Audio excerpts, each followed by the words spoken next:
Día clave en los tribunales de Badajoz, desde donde nos llega una noticia de última hora, porque la Audiencia Provincial se ha pronunciado sobre esos recursos al auto de procesamiento del caso del hermano Sánchez y los rechaza. El tribunal, como decimos, rechaza esas alegaciones y los otros 10 encausados confirma el procesamiento del hermano del presidente del Gobierno, también contra el líder del Partido Socialista extremeño, Miguel Ángel Gallardo, y, como les digo, otros 9 investigados. Todos ellos están acusados de presuntos delitos de prevaricación y tráfico de influencias por la contratación irregular del hermano del presidente como coordinador de conservatorios en la Diputación de Badajoz. La investigación, como recordarán, comenzó a raíz de una denuncia de Manos Limpias en junio de 2024 y la juez instructora Beatriz de Viedma decidió sentar en el banquillo a los acusados. Hoy la audiencia confirma que efectivamente habrá juicio.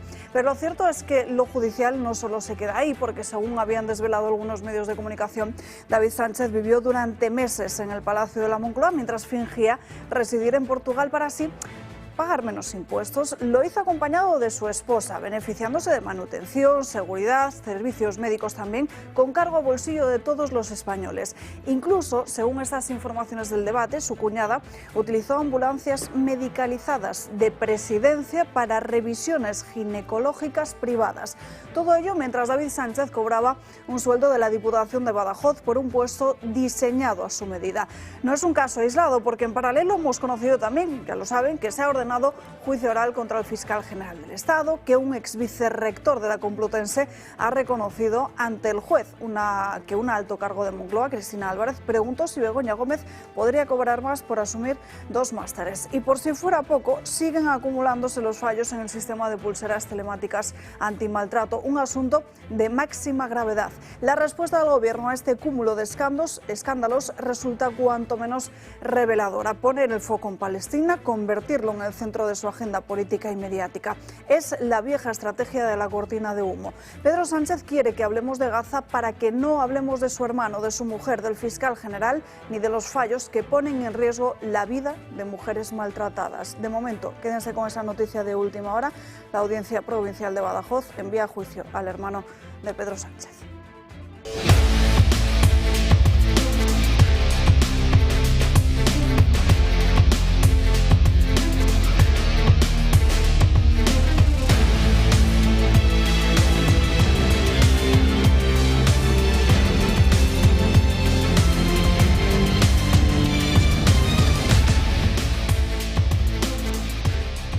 Buenos días, comenzamos este martes, día 23 de septiembre, aquí en Dando Caña, con esa noticia de última hora sobre la que hablaremos largo y tendido y de la que iremos conociendo en los próximos minutos las diferentes reacciones, sobre todo la reacción de María Jesús Montero, que es quien preside hoy la reunión del Consejo de Ministros, ya que Pedro Sánchez se encuentra en esa Asamblea General de Naciones Unidas, de la que también hablaremos y comentaremos a lo largo de la mañana aquí en Dando Caña. Saludamos ya a los invitados que nos acompañan hoy. Don Julio Irizar, muy buenos días. Muy buenos días, ya basta, ¿no? Ya basta de un presidente del Gobierno que ya tiene a su mujer imputada y a su hermano al borde del banquillo también. Yo creo que ya basta.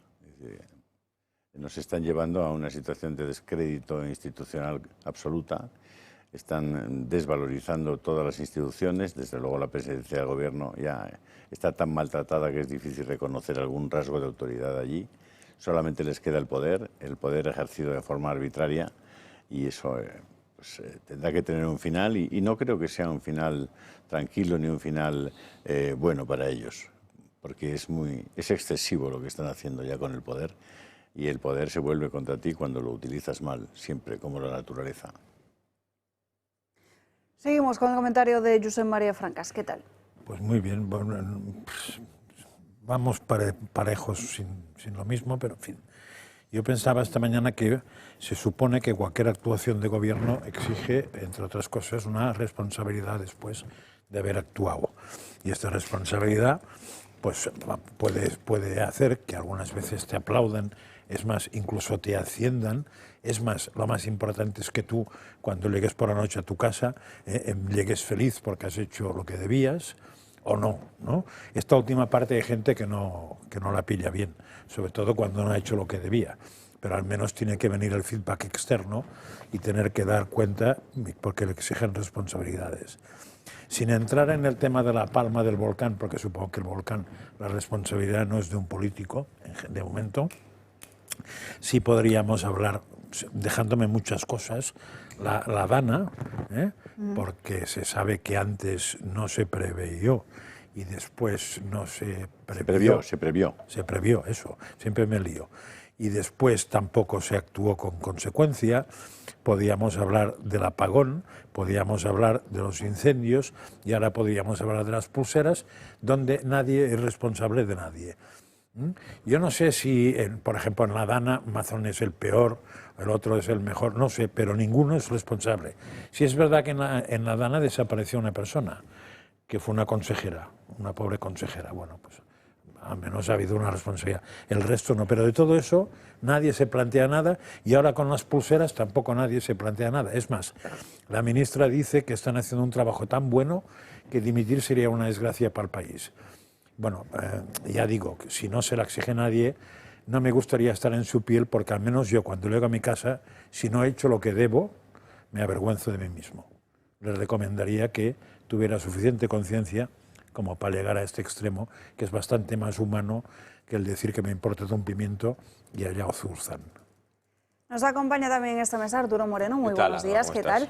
Y también Ignacio Vasco, muy buenos días. Buenos días. Bueno, antes de seguir avanzando, de meternos de lleno en los principales temas del día, ya que Julio hoy ha decidido ponerse corbata, me gustaría preguntarle por ella, porque es muy bonita y además tiene la bandera de Estados Unidos, ¿no? Sí, me pregunta mucha gente por esta corbata. Sí, yo creo que me la he puesto, no me la suelo poner mucho.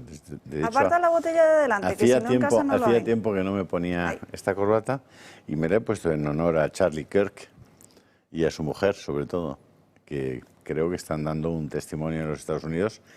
Bueno, como ha pasado a lo largo de la historia con la sangre de los mártires, que supone una revolución y una remoción de los corazones.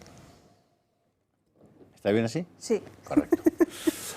Una remoción de los corazones, es una sacudida para las conciencias de muchas personas y lo está siendo en los Estados Unidos.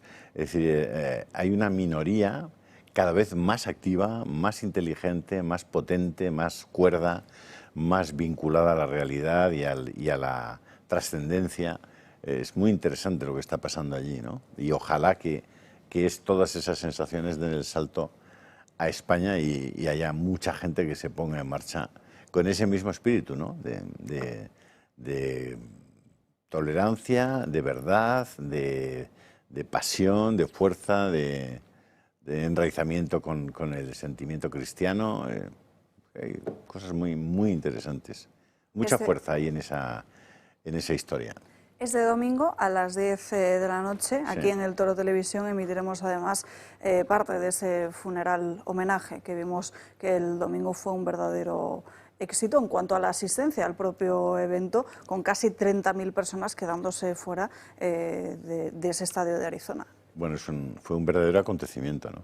Un verdadero acontecimiento no político, a pesar de que Trump presidía ese hecho, ¿no?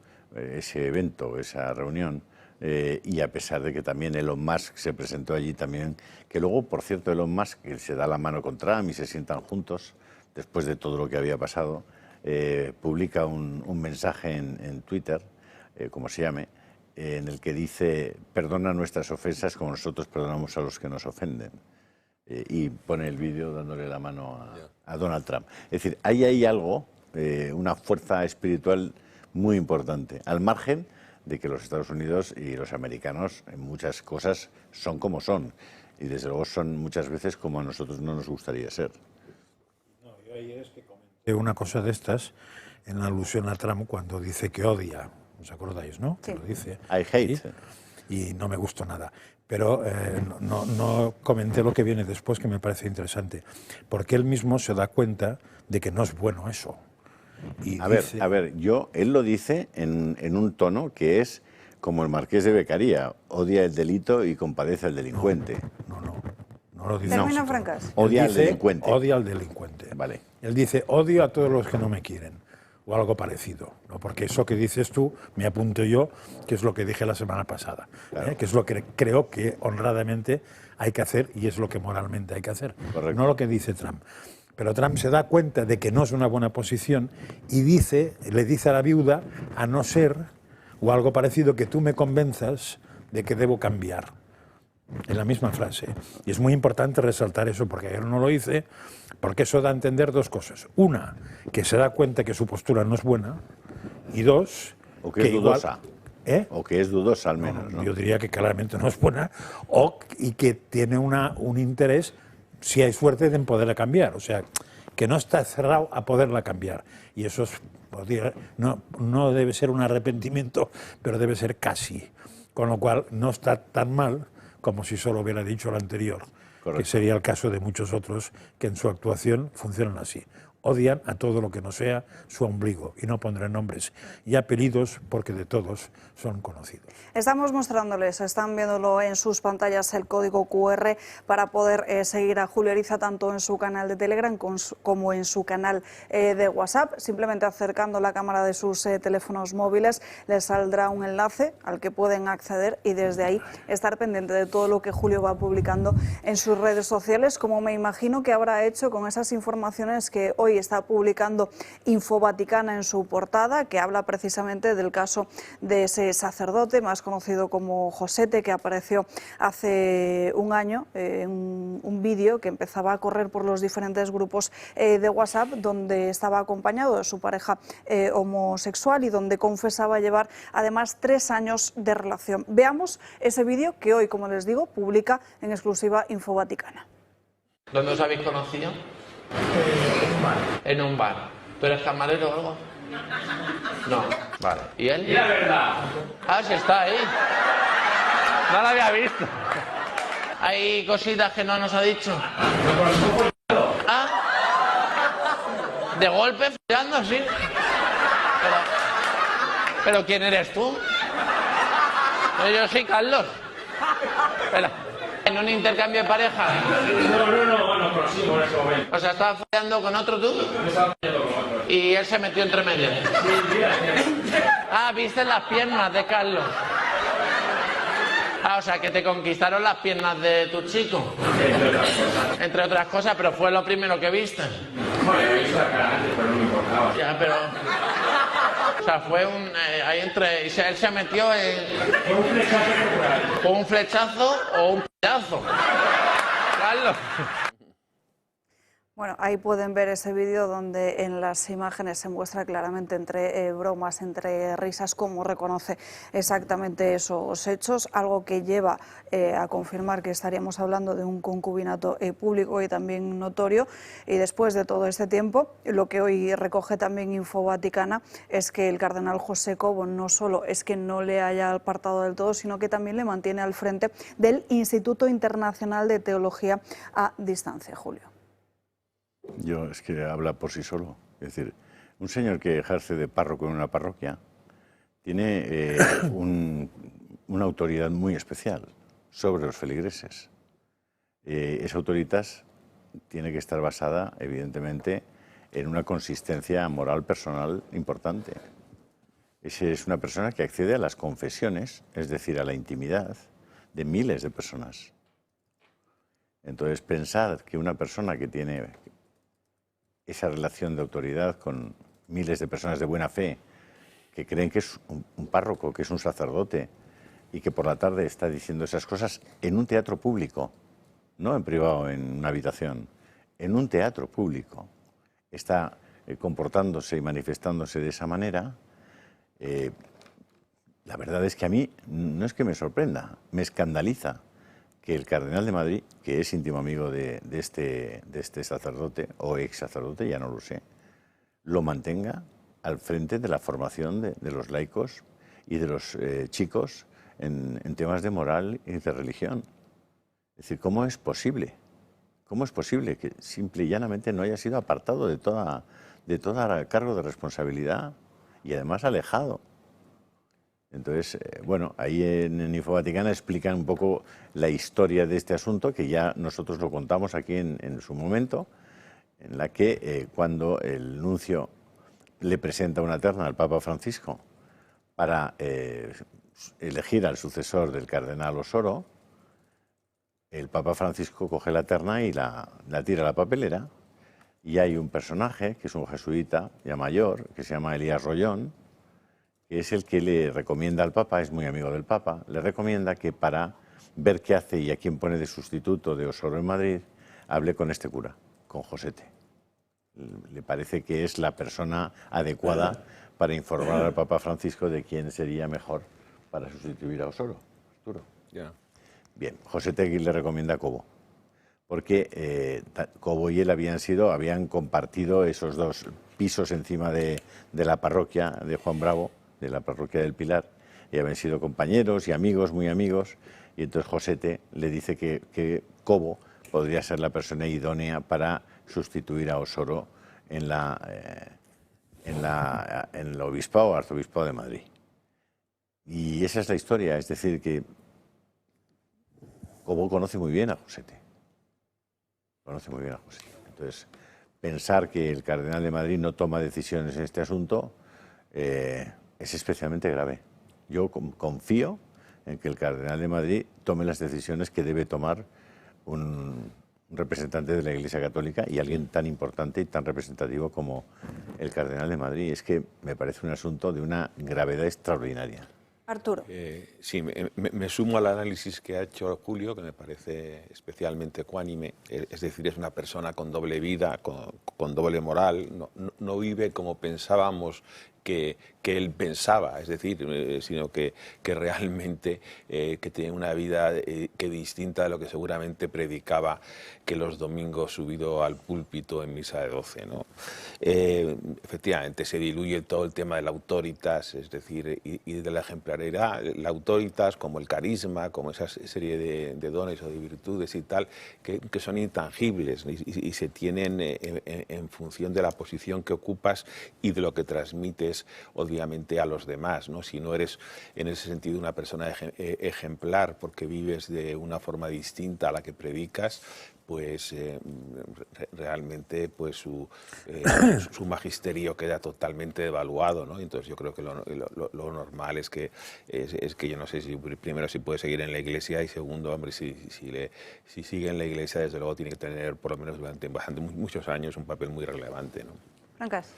A ver, yo intentaría explicarlo con 3 frases que igual no se entenderán mucho. La primera no es directamente aplicable a esto, pero sí algo, porque me suena que Jesucristo en el Evangelio dice algo así como hay del que escandalizare a estos. En este caso habla de niños, pero no creo que sea muy lejano hablar de no niños. Porque me parece a mí, vamos, si alguien al no ser niño dice ya la frase no le afecta, me parece muy bien. Es su problema. Segundo tema, la homosexualidad como tendencia no está excluida del catolicismo en absoluto. El catolicismo no se basa en lo que uno tienda. Si le gustan los chicos, las chicas, las ranas o los árboles, no, nada igual. Pero en cambio en cuanto a los comportamientos sí, porque lo que juzga la moral no son las tendencias, sino que son los comportamientos.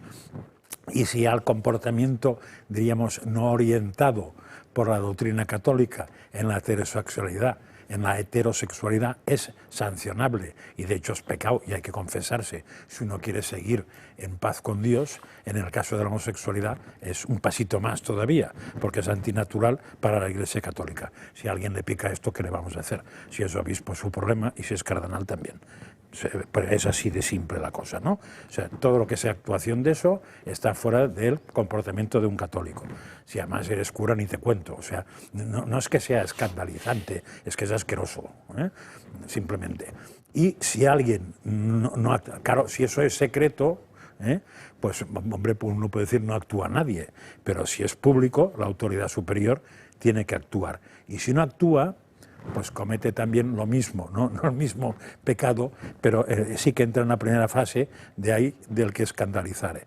Y tercero, yo gracias a Dios soy católico, creo en la Iglesia Católica a pesar de todos los curas, párrocos, obispos y medio pensionistas y más que de un otro papa, porque es su problema.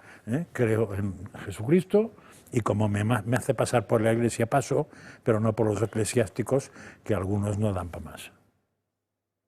Ignacio. Aunque hay muchos santos, pero otros no. Yo me he quedado frío. Yo es que creo que estas situaciones se tienen que atajar antes de que se produzcan. Dentro de la estructura que tiene la Iglesia y de todas las herramientas que maneja, es incomprensible que se puedan producir hechos de este tipo.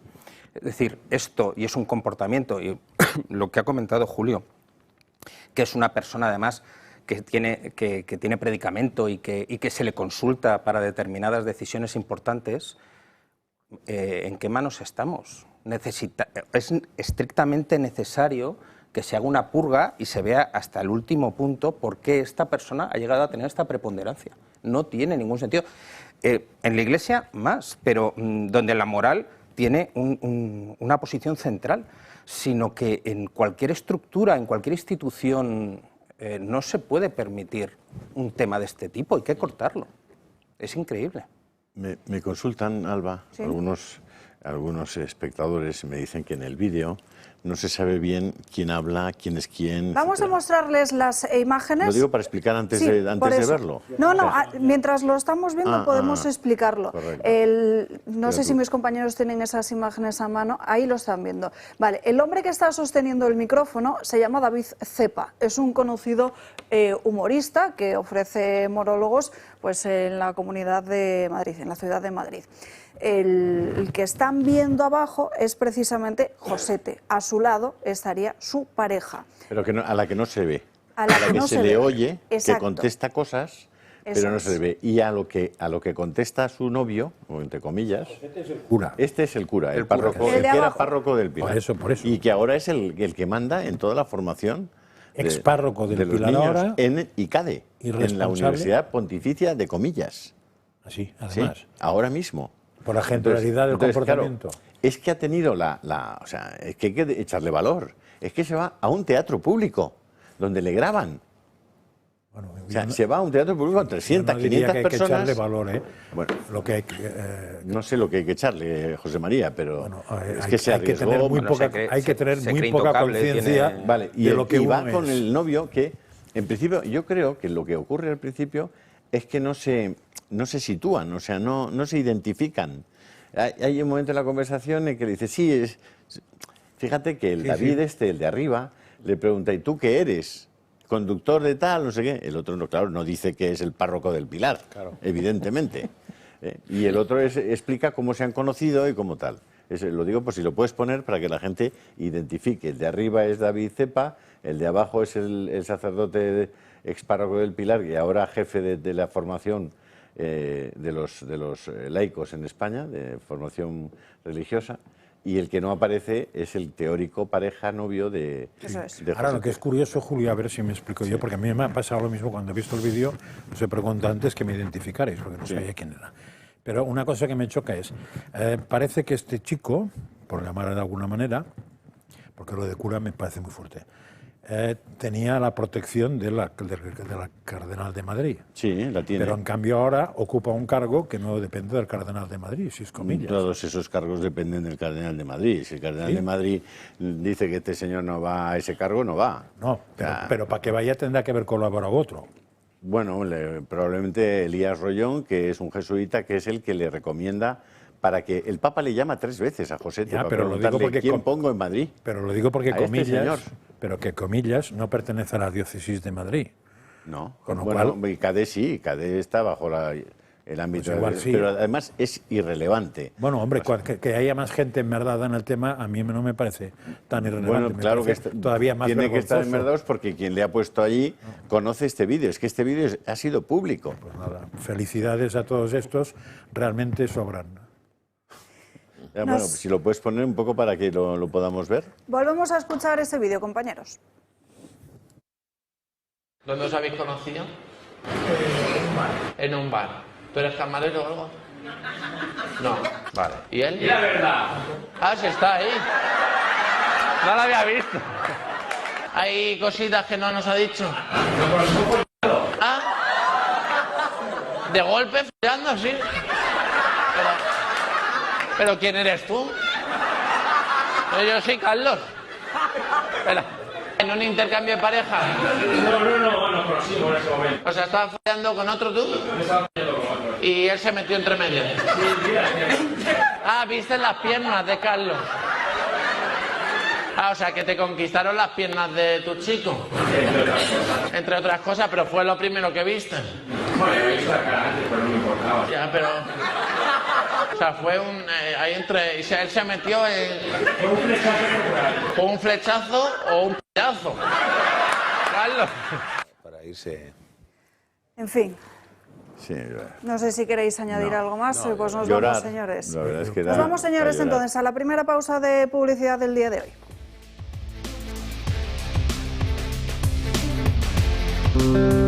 El futuro también se construye con la experiencia. El Plan de Empleo Senior de la Comunidad de Madrid impulsa a las personas mayores de 45 años con medidas concretas: orientación profesional, formación continua, incentivos a la contratación y apoyo al emprendimiento. Todo ello para que el talento senior encuentre nuevas oportunidades y las empresas descubran el valor añadido de su trayectoria.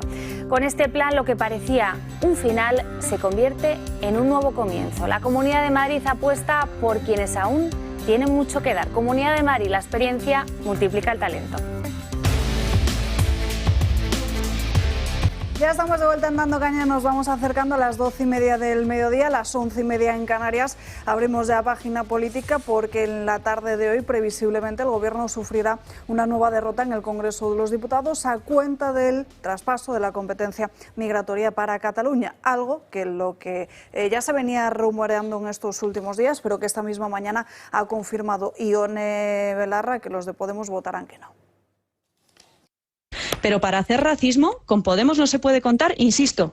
Creo que quien tiene que explicar muy bien por qué va a entrar al juego de la extrema derecha y al juego racista de Junts es sin ninguna duda las fuerzas que se dicen de izquierdas, que sí veían racismo hace unos meses y ahora agachan la cabeza porque no quieren dar esta pelea, porque saben que es muy difícil, pero esta pelea hay que darla. Junts, por su parte, acusa a la formación morada de aplicar un 155 en materia de inmigración por su no a la ley que cede esa competencia a Cataluña. En fin, vamos a estar muy pendientes de ello. Les pido también aquí en la mesa una valoración sobre la que es sin duda la noticia de la mañana, de la audiencia de Badajoz, confirmando que el hermano de Pedro Sánchez y el líder del Partido Socialista en Extremadura, Miguel Ángel Gallardo, deben ir a juicio. Así lo ha confirmado esta misma mañana, justo apenas unos minutos, 2-3 minutos antes de que comenzásemos el programa de hoy, la decisión de la juez Beatriz de Viedma al rechazar esos recursos planteados por el propio David Sánchez, también por el resto de los 10 acusados. Recuerden que en el pasado mes de mayo la magistrada envió al banquillo ya de los acusados, les envió a los banquillos de los acusados por delitos de prevaricación y de tráfico de influencias, por esas supuestas irregularidades en la creación y posterior adjudicación en el año 2017 de una plaza en la Diputación de Badajoz, mientras la presidía además el propio Gallardo, Ignacio.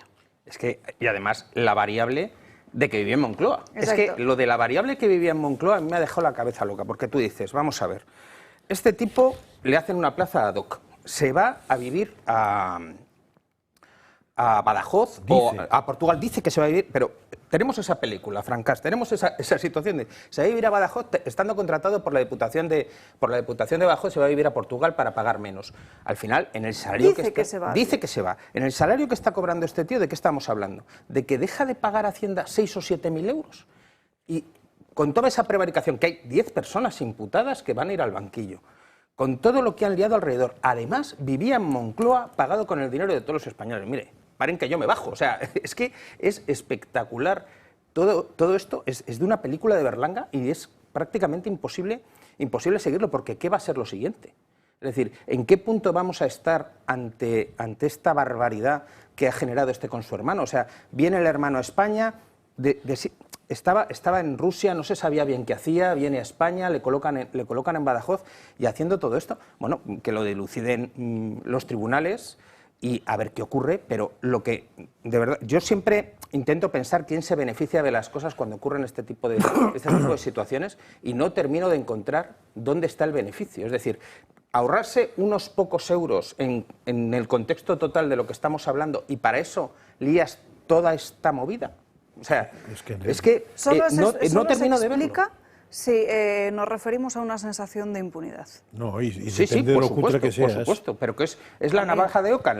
¿Qué es lo que va a pasar? O sea, Pero ¿cuál es la depende más de lo probable cutre de que todas? seas. O sea, Francas y luego Arturo. cuanto más cutre eres, más cutreces haces. Entonces, sí. yo lo que dije cuando salió el tema de Moncloa es que habría que mirar por la noche si se llevan jamones o vino esta gente, porque es que, o sea, llega un momento que es tan cutre todo que ya puedes esperar eso, o que vacíen los depósitos del coche de gasolina para vendérsela a un primo.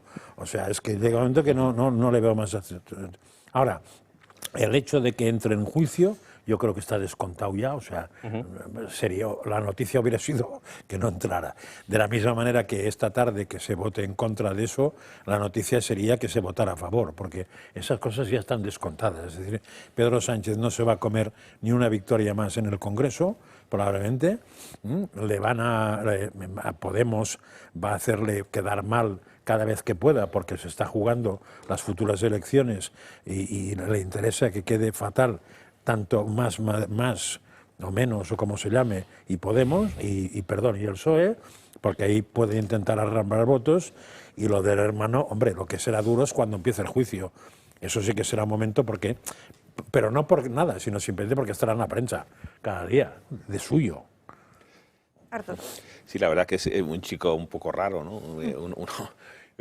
Un chico que tenía un trabajo fantasma en Badajoz, ni más ni menos, conseguido a través de un trato de favor, obviamente propiciado por la posición de su hermano, y con una documentación falsa, ¿no? Es decir, con una documentación trucada, porque fue un cargo que se hizo a imagen y semejanza del hermanito, como le llamaba el asesor de suyo, primero y antes, que estaba en la Moncloa, Luis Carrero, ¿no? Y luego resulta, o sea, que tenía una situación habitacional en Madrid, en el Palacio de la Moncloa. O sea, la Moncloa convertido en un piso turístico, ¿no? O sea, dentro de poco va para salir en Airbnb, como que se alquilan habitaciones en la Moncloa y tal. Te puedes encontrar por el pasillo con el hermano. Ojo, solo familiares y amigos. ¿Qué? Solo familiares y amigos. Bueno, pero se puede extender el negocio, porque estos que son muy avispados. Y luego, bueno, pues ahora tenemos como colofón final que se va con la música a otra parte, concretamente al banquillo de los acusados, ¿no? Con lo cual, pues es un hombre bastante particular que nunca ha conocido el lugar donde trabajaba, porque nunca ha comparecido en el despacho. Y vivía, yo creo que estaba la mayoría del tiempo en la carretera de Extremadura, ¿no? De un lado para otro, pero vamos, que es un hombre que en fin, que le pasara lo que le tenía que pasar. Vamos a ver, que no va a ser condenado a una eternidad de años en la cárcel, ¿no? Lo que va a ser condenado es por un delito de malversación, que no está mal, y luego hay un clarísimo trato de favor, un puesto hecho ad hoc para él, ¿no? Y bueno, pues es uno de los casos que adorna la trayectoria de esta izquierda palestina, ¿no? que tenemos en España ahora mismo, y del presidente del gobierno, ¿no? Que bueno, él, ahora su mujer, el 16 de octubre tendrá que decidir el juez Peinado si procesa a Begoña Gómez y manda el caso a la audiencia para que le abran juicio oral. Me parece que es un momento también que será importante. Y al final la justicia será lenta, es farragosa, en fin, el procedimiento, obviamente, porque se basa en la ley, hay que seguirlos, y los juicios son garantistas, pero al final todo llega, ¿eh? Y lo que se ha ido gestando a lo largo de estos años, pues ahora va a germinar con un rosario de juicios que afectan directamente a la familia del presidente del gobierno, más lo que tiene con su otra familia política, que son los Koldo, Ábalos, etcétera, ¿no? Pero no solo eso, porque hemos hablado aquí de cómo el hermano de Pedro Sánchez residía en el Palacio de la Moncloa, pero es que también hemos conocido en estas últimas horas que allí era donde dejaba su caravana para ahorrarse la plaza de aparcamiento aquí en Madrid.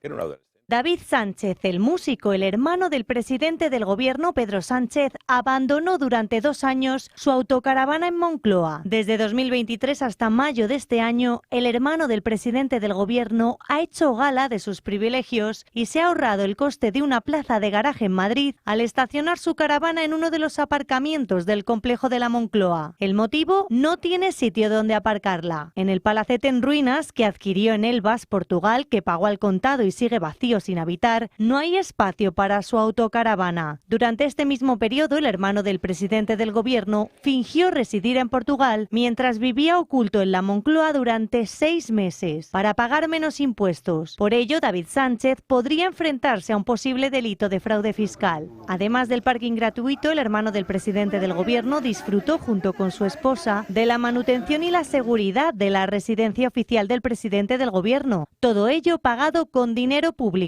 Y entre otros lujos colaterales por ser el hermano de Pedro Sánchez, destacan los privilegios con los que contó su cuñada. La mujer del hermano músico del presidente del gobierno contó en 2 ocasiones con una ambulancia medicalizada de presidencia para acudir a revisiones ginecológicas durante su embarazo, lo que supondría un posible delito de malversación de fondos públicos. Mientras David Sánchez disfrutaba de las ventajas de tener a su hermano en la Moncloa, también recibía un sueldo de la Diputación de Badajoz por un puesto creado a medida para él. Un posible delito de prevaricación y tráfico de influencias por el que la Audiencia de Badajoz decidirá si sentarle en el banquillo de los acusados. Y como les decimos, finalmente la Audiencia de Badajoz ha decidido enviar a juicio al hermano de Pedro Sánchez y también al líder del Partido Socialista en Extremadura, Miguel Ángel Gallardo. En fin, que Pedro Sánchez ha intentado tapar todos los casos de corrupción acerca con la cuestión de Israel y Palestina, desde luego a nadie le sorprende. Y sorprendente, desde luego, que es para muchos de nosotros que su nombre, el de Pedro Sánchez, esté en algunas quinielas para recibir atención el Premio Nobel de la Paz. Sin embargo, hay una interesante iniciativa en change.org de iniciativa 2028 de la sociedad civil que explica perfectamente por qué deberíamos decir no a la candidatura de Pedro Sánchez a ese Nobel. Tenemos conexión en directo con Carlos de Palma, que es precisamente el coordinador de esta iniciativa de la sociedad civil. Muy buenas tardes, don Carlos. Muy buenas tardes a todos. Encantado de saludaros. El placer es nuestro. ¿Cuáles son esos argumentos a los que hacen referencia en esta petición de change.org? Bueno, elegimos esta plataforma por la urgencia, ¿no? Porque normalmente lo elaboramos más. Iniciativa 2028 es una plataforma más del conjunto que hay en España de la sociedad civil organizada. Y vimos que primero teníamos unos rumores de que iba a producirse esta candidatura. Y en segundo lugar, alguien nos lo confirmó por haber escuchado este tipo de conversaciones con altos cargos, ¿no? Que parecía que iba para adelante. No nos lo creíamos. Igual que no se lo cree la gran cantidad de ciudadanos españoles que en redes nos han contestado: ¿esto es una broma? ¿Es imposible? Pues no, hemos tenido que decir que sí que era posible, ¿no? Entonces, a través de la entrevista del ministro Ángel Víctor Torres, vimos que esto era verdad y lanzamos la iniciativa. Argumentos hay muchos, pero principalmente una persona que desde la presidencia del gobierno alienta el choque violento para la final de la Vuelta Ciclista a España, donde hubo más de 20 policías heridos. Una persona cuya financiación de sus allegados, de sus secretarios generales, es opaca, incluso ya llega a la posible sistemática, ¿no?, corrupción del propio partido.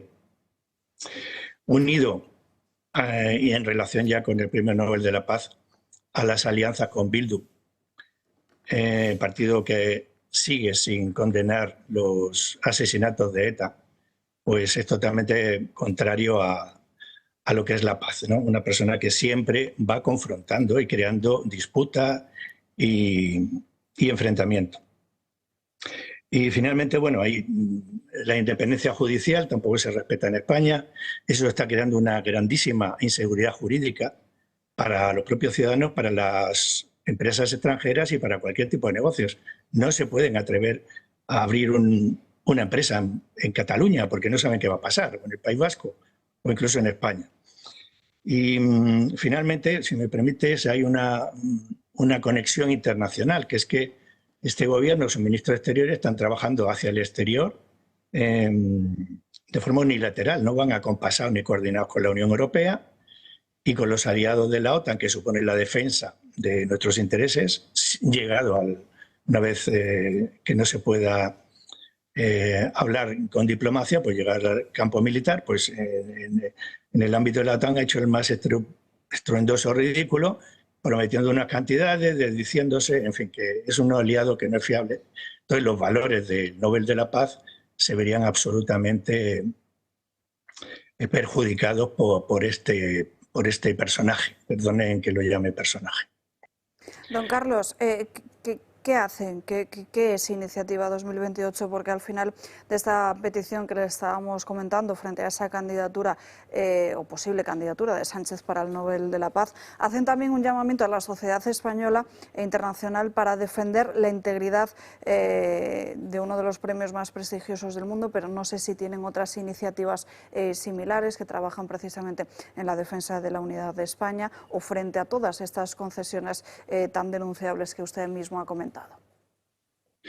Pues mire, básicamente el nombre viene de que en 2028 se celebra el 50 aniversario de la Constitución y desde la sociedad civil, de los cuales yo soy una pieza más del puzzle, junto a otras entidades, fundaciones, asociaciones, ONGs, colegios profesionales, queremos que se celebre ese 50 aniversario en forma y en fondo, no solo como acto protocolario, sino que se respete la Constitución. Porque más de la mitad de los males que sufrimos ahora es porque no se respetan los artículos de la Constitución.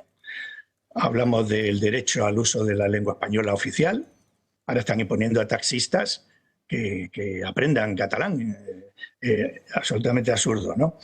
Y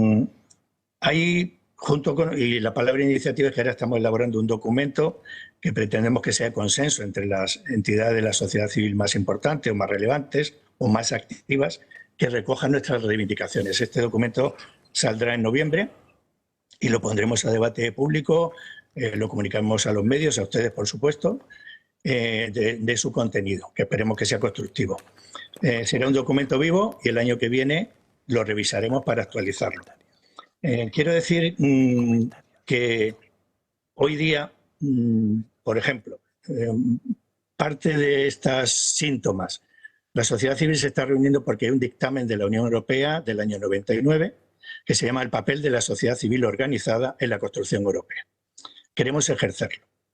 Entonces, nos encontramos que la semana próxima un abogado como Amalio Marichalar tiene que ir al Parlamento Europeo a denunciar lo que está pasando en España. Elena Ramallo, una doctora en Derecho, está por todos los medios defendiendo a las mujeres y a los niños de los atropellos que están sufriendo.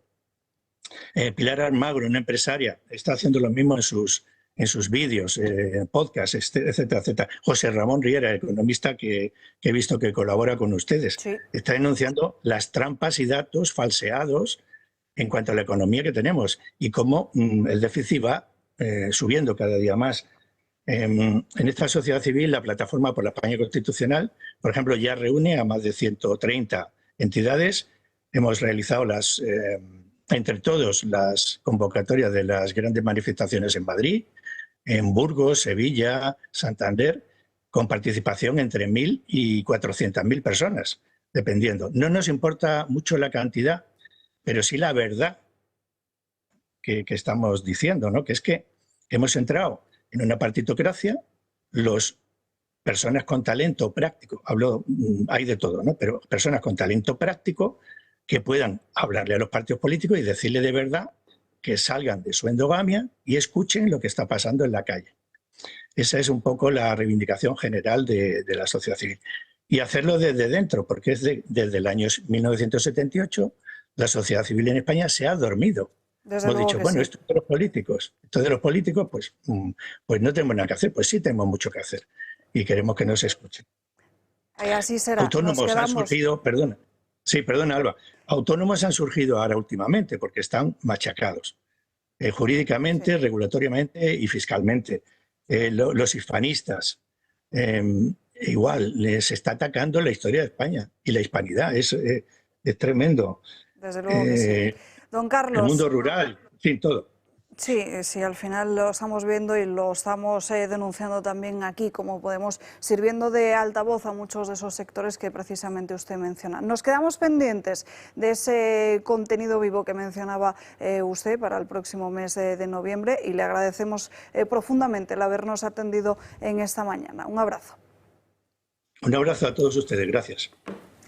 Volvemos a página de corrupción porque en Aragón un juez exactamente de Zaragoza ha llamado a declarar a una empresa por la venta de mascarillas falsas a la propia comunidad autónoma. Las investigaciones por estas mascarillas falsas que llegaron durante la pandemia a muchas autonomías, como ven, sigue produciéndose en los diferentes puntos de España más allá del caso Koldo. De hecho, la titular del juzgado, el juzgado de instrucción número 12 de Zaragoza, ha citado a declarar en calidad de investigados a 2 personas que tienen que ver con esta empresa. El Gobierno de Aragón ya trasladó al Ministerio Fiscal el expediente de esos contratos de mascarillas defectuosas que había realizado el Instituto Aragonés de Servicios Sociales en el año 2020 para así poder, es lo que solicitaban, esclarecer los hechos en cuanto a los mismos, denunciando incluso que podrían haber sido víctimas de un delito constitutivo de estafa. La cantidad reclamada a los juzgados asciende a más de 25.000 euros. Información también preocupante, desde luego, la que se publica hoy en The Objective en el marco del denominado caso Koldo.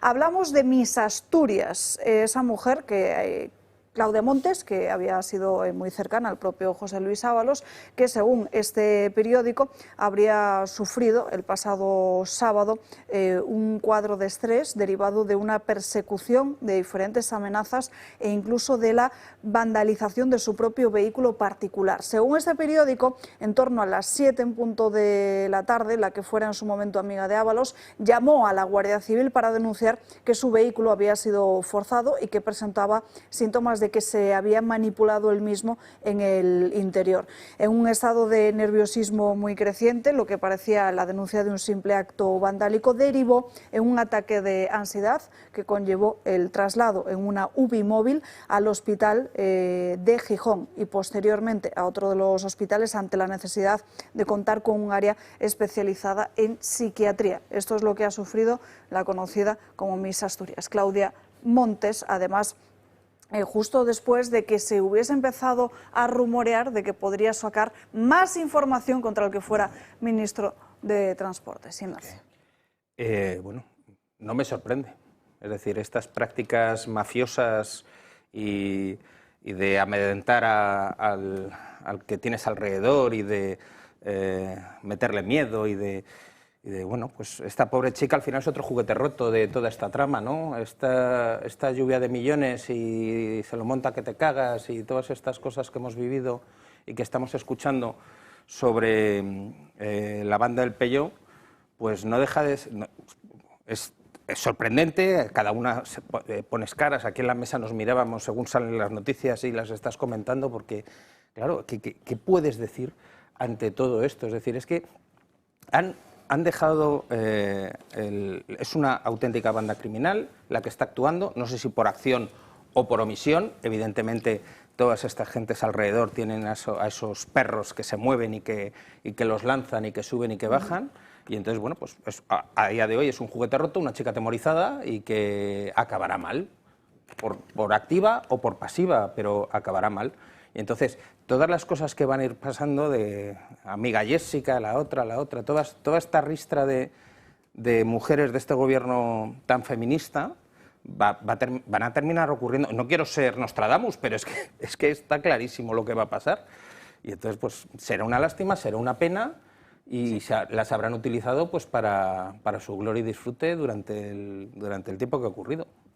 Arturo. Terrible. Bueno, sobre este tema me parece un tema bastante banal, en el sentido de que bueno, pues son episodios que se producen dentro de lo que estamos viendo, que son unas relaciones vinculadas absolutamente al poder político, a los favores que estos señores que estaban incrustados en la administración pública en puestos importantes, de hecho Ábalos era ministro, ofrecían a distintas chicas que iban conociendo o que de alguna forma Koldo reclutaba y que, en fin, digamos que el trueque era que favores sexuales a costa de, a cambio, perdón, de un puesto en cualquier sitio, ¿no? Que preferiblemente no sé porque tenían esa fijación con Renfe, ¿no? Porque en torno a Renfe pues parece que era el sitio de colocación más adecuado, más fácil, ¿no?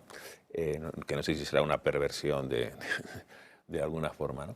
En cualquier caso, en fin, es un tema menor.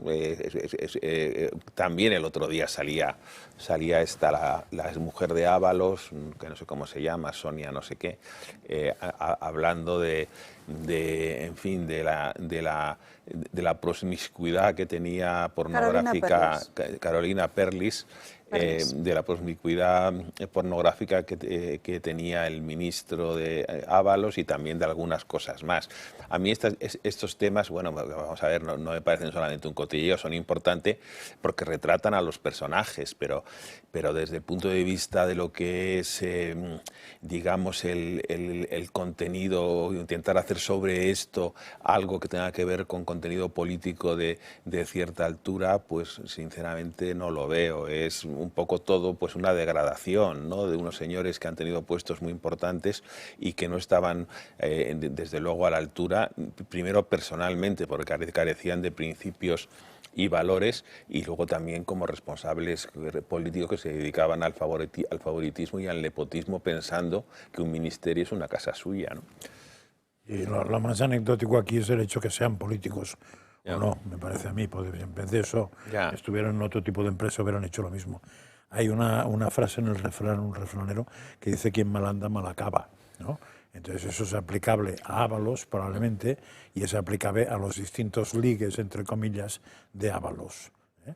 Porque, como alguien explicó, ese tipo de personajes los veías en media hora, y si quieres aprovecharte de que al lado suyo caen cosas, caen prebendas, pues te has metido en un lío que nunca sabes cómo acabará. Cuando en general te regalan cosas sin méritos, vete pensando que después habrá que pagar algo, y que no será precisamente de tu agrado. A partir de ahí esa chica sabrá lo que hace, pero una de las opciones es, digo yo, poniéndome, es ver El Padrino, ver la trilogía, y ahí ves muy bien cómo puede acabar todo esto, o Los Soprano, que es más actual o es más larga. Seguramente hay alguna otra película, el otro día se me ocurrió una, pero If, uno de los nuestros también, o sea, hay películas más concentraditas para ver cómo acaba esto. O tienes un seguro de vida que es un bombazo, que lo pones a buen recaudo por si te tocan mucho las narices y te pasa algo, o si no, saca lo que tengas cuanto antes, porque esos chicos cerrados en la cárcel suelen ser menos peligrosos que por la calle. Pero tampoco se dio mucho de mierda, ni de mafias, ni de cosas así, como para saber qué comportamiento tener para defenderte. Sobre el caso Koldo, por cierto, cuenta el español que Gaspar Zarrías, este hombre histórico del Partido Socialista de Andalucía, llegó incluso a reunirse también con el propio Koldo García, o así es como consta en varias anotaciones en la agenda del asesor de Ábalos, incautada por la UCO. En fin, señores, nos tenemos que ir a una pausa de publicidad, les prometo que es muy breve, y a la vuelta nos vamos ya con las crónicas de Manicomio de Gabriel Serrano, con el debate de las pulseras telemáticas, pendientes del Consejo de Ministros para ver cuál es la valoración o la reacción ante esa decisión de la magistrada de enviar a juicio al hermano de Pedro Sánchez y también al líder del Partido Socialista en Extremadura, y nos iremos en directo también hasta el Congreso de los Diputados, porque hasta allí llegan hoy, en una marcha que comenzaba a las 10:30 de la mañana desde Ferraz, los funcionarios de prisiones, hartos de la gestión de Fernando Grande Marlaska al frente del Ministerio de Interior. Y el Toro Televisión, el equipo de Dando Caña, ha podido hablar en exclusiva con Samuel Vázquez, que también participa en esta concentración. Se lo contamos en unos minutos. Produce y almacena la energía que consumes, asegurando el suministro en tu hogar y garantizando un ahorro en tu factura de la luz. ¿Cómo? Gracias a una batería instalada en tu casa y a la energía que generas desde un parque solar remoto. Aunque vivas en un piso sin necesidad de instalar paneles en tu tejado, Puedes tener tu propia energía y protegerte del mercado eléctrico. Y todo con la tranquilidad de un proyecto pensado para los próximos 40 años. Descubre el pack ahorro energético de Comunidad Solar en comunidadsolar.es o llamando al 980 2812. Ya estamos de vuelta en Dando Caña. Nos vamos ya con las crónicas de Manicomio de Gabriel Serrano. Gaby, muy buenas tardes. Muy buenas tardes, Alba. Hay quien dice que quien tiene un amigo tiene un tesoro. Eso dicen. Sí. Yo creo... Bueno, hay quien dice, pero tiene dos y yo lo comparto, y intento lanzar ese mensaje también a los más allegados, pero tengan cuidado porque algunos más que amigos son delincuentes. Y esto es lo que le ha pasado a David, un hombre que vivía en la calle y de repente un amigo suyo, que se lo cruzaron por Puente de Vallecas, le dijo: oye, ¿por qué no te vienes a mi casa? Y al final ha acabado que un hombre ha sido secuestrado y ha pedido auxilio a un vecino con mensajes en servilletas. Ahora veremos también los mensajes, pues esta es la historia de David, que la policía ya le ha liberado.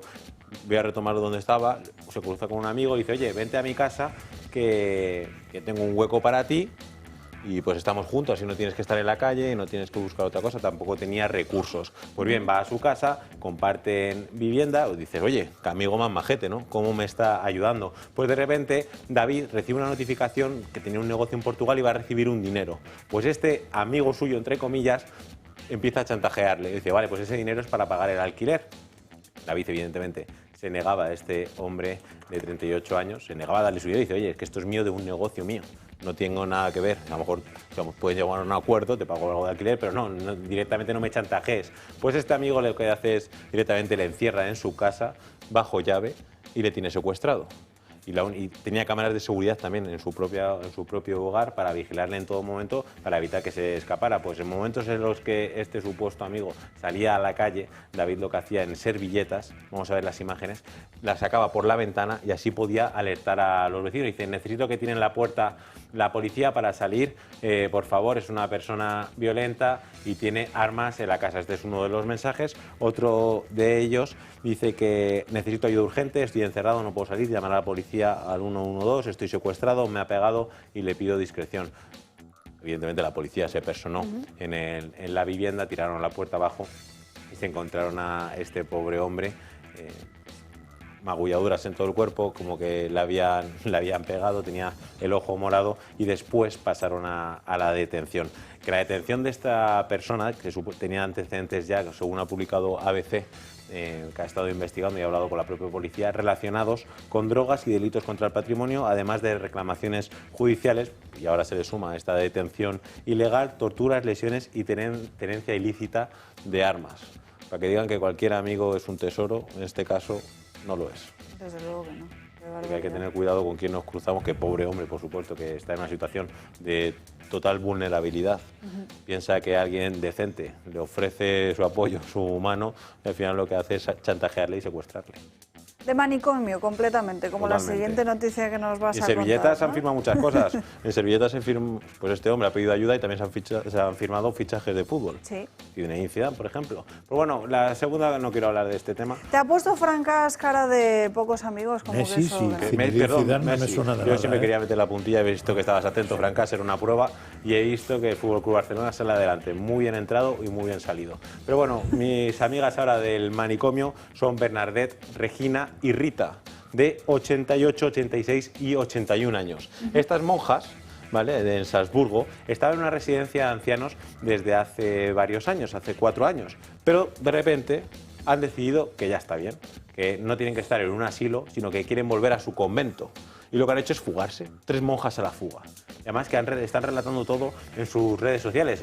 Han creado una cuenta donde vuelven al convento, se lo encontraron cerrado, llamaron a un cerrajero para que les cambiara el bombín y poder acceder, porque decían que las habían sacado de ahí en contra de su libertad. Una de ellas afirma de su voluntad, afirma que siempre ha sido obediente, ¿Sí? pero que ya estaba bien, que ella quiere morir en el convento donde pertenecía, no en una residencia de ancianos. Pues las 3 han cogido el taca-taca y ahí que se han ido al propio convento. Son unas fenómenas. Les recomiendo meterse en la cuenta de Instagram de las 3 monjas porque Y ahora están encerradas en el convento. no están encerradas. Cuando llegaron no tenían ni luz, ni agua, ni ningún bien, pero porque también el convento es un colegio. ¿Sí? y una de ellas fue directora del propio colegio, Ajá. desde el año 48, nada más y nada menos. Y quiero decir, porque lo voy a leer concretamente, hay uno de los medios de comunicación que dice que Bernadette entró en el convento en 1948 porque accedió al propio colegio y ahí compartía estancia con la icónica Romy Schneider. No sé si saben ustedes quién es Romy Schneider. Habrán visto Sisi Emperatriz alguna vez en esa serie que veíamos en verano para echarnos una buena siesta. A mí me pilló, sí, me pilló. No soy tan mayor, pero yo la recomiendo también Sisi, ya que recomiendo la cuenta de Instagram, pues recomiendo Sisi Emperatriz. Pues estas monjas han decidido, oye, estas autoridades eclesiales no estamos de acuerdo con ellas porque ellas denuncian además que les han quitado todo su dinero y que en contra de su voluntad les enviaron al asilo porque alegaban que físicamente ya no se encontraba bien, pero ellas han demostrado que tienen aún capacidad para coger ese taca-taca y recorrerse todo el convento. Que se están gestionando en ese convento sin luz, sin comida y sin absolutamente Ahora ya la nada. han recuperado, estuvieron varios días con la ayuda de la gente, que antiguas alumnas suyas del propio colegio, que se han juntado ahí un buen clan de octogenarias en contra de las autoridades de la propia iglesia. La cuenta de Instagram tiene ya más de 50.000 seguidores y va en aumento, no paran de dar entrevistas por varios medios de comunicación internacionales, así que estas tres monjas a la fuga, Bernadette, Regina y Rita, que quiero recordar que tienen 88, 86 y 81 años. En uno de los vídeos que hemos visto de Instagram que he sacado, una de ellas afirma recorrer 5 kilómetros al día, que los corre, vamos, básicamente. No sé si lo podemos ver, compañeros, en el segundo vídeo creo que es, aparece ella corriendo por el patio del convento y pone arriba como una frase, no, el siguiente creo que, si mal no recuerdo, el siguiente es como es, mira, aquí vemos, cada día 5 kilómetros y vemos a la monja de más de 80 años pues corriendo y haciendo su ejercicio físico y luego hacen sus ejercicios espirituales. Un convento pues, que estaba vacío y ahora ha sido ocupado podemos decir, por las antiguas dueñas que les pertenecían. A ver cuánto dura el convento abierto. Vamos a seguirle la pista a estas monjas y conseguimos seguirles el ritmo, desde luego. Y veremos en qué acaba fuerza ahí una batalla de comunicados entre las autoridades eclesiales que están negando lo que está pasando y estas monjas que alegan además que les han quitado todo el dinero, que les han quitado su libertad. Esas redes que están montando, que eso evidentemente ahí hay mano negra que está manejando esto por encima de ellas para darle publicidad en las redes y ese movimiento, ganan ellas, Sí, ganan ellas con esa repercusión. El hecho que tiene 50.000. Sí, casi 50.000. Y esto se va a multiplicar. Y va subiendo porque es muy reciente la cuenta. Sí. En fin, Gaby, gracias por estas vosotros. crónicas de Manicomio. Vamos ahora con el debate sobre las pulseras telemáticas antimaltrato, porque lo que hemos visto en estos últimos días es que al Gobierno se le ha caído el argumento que estaban dando desde que conocimos precisamente todos y cada uno de los fallos que presentaban al cambiar precisamente de unas pulseras a otras.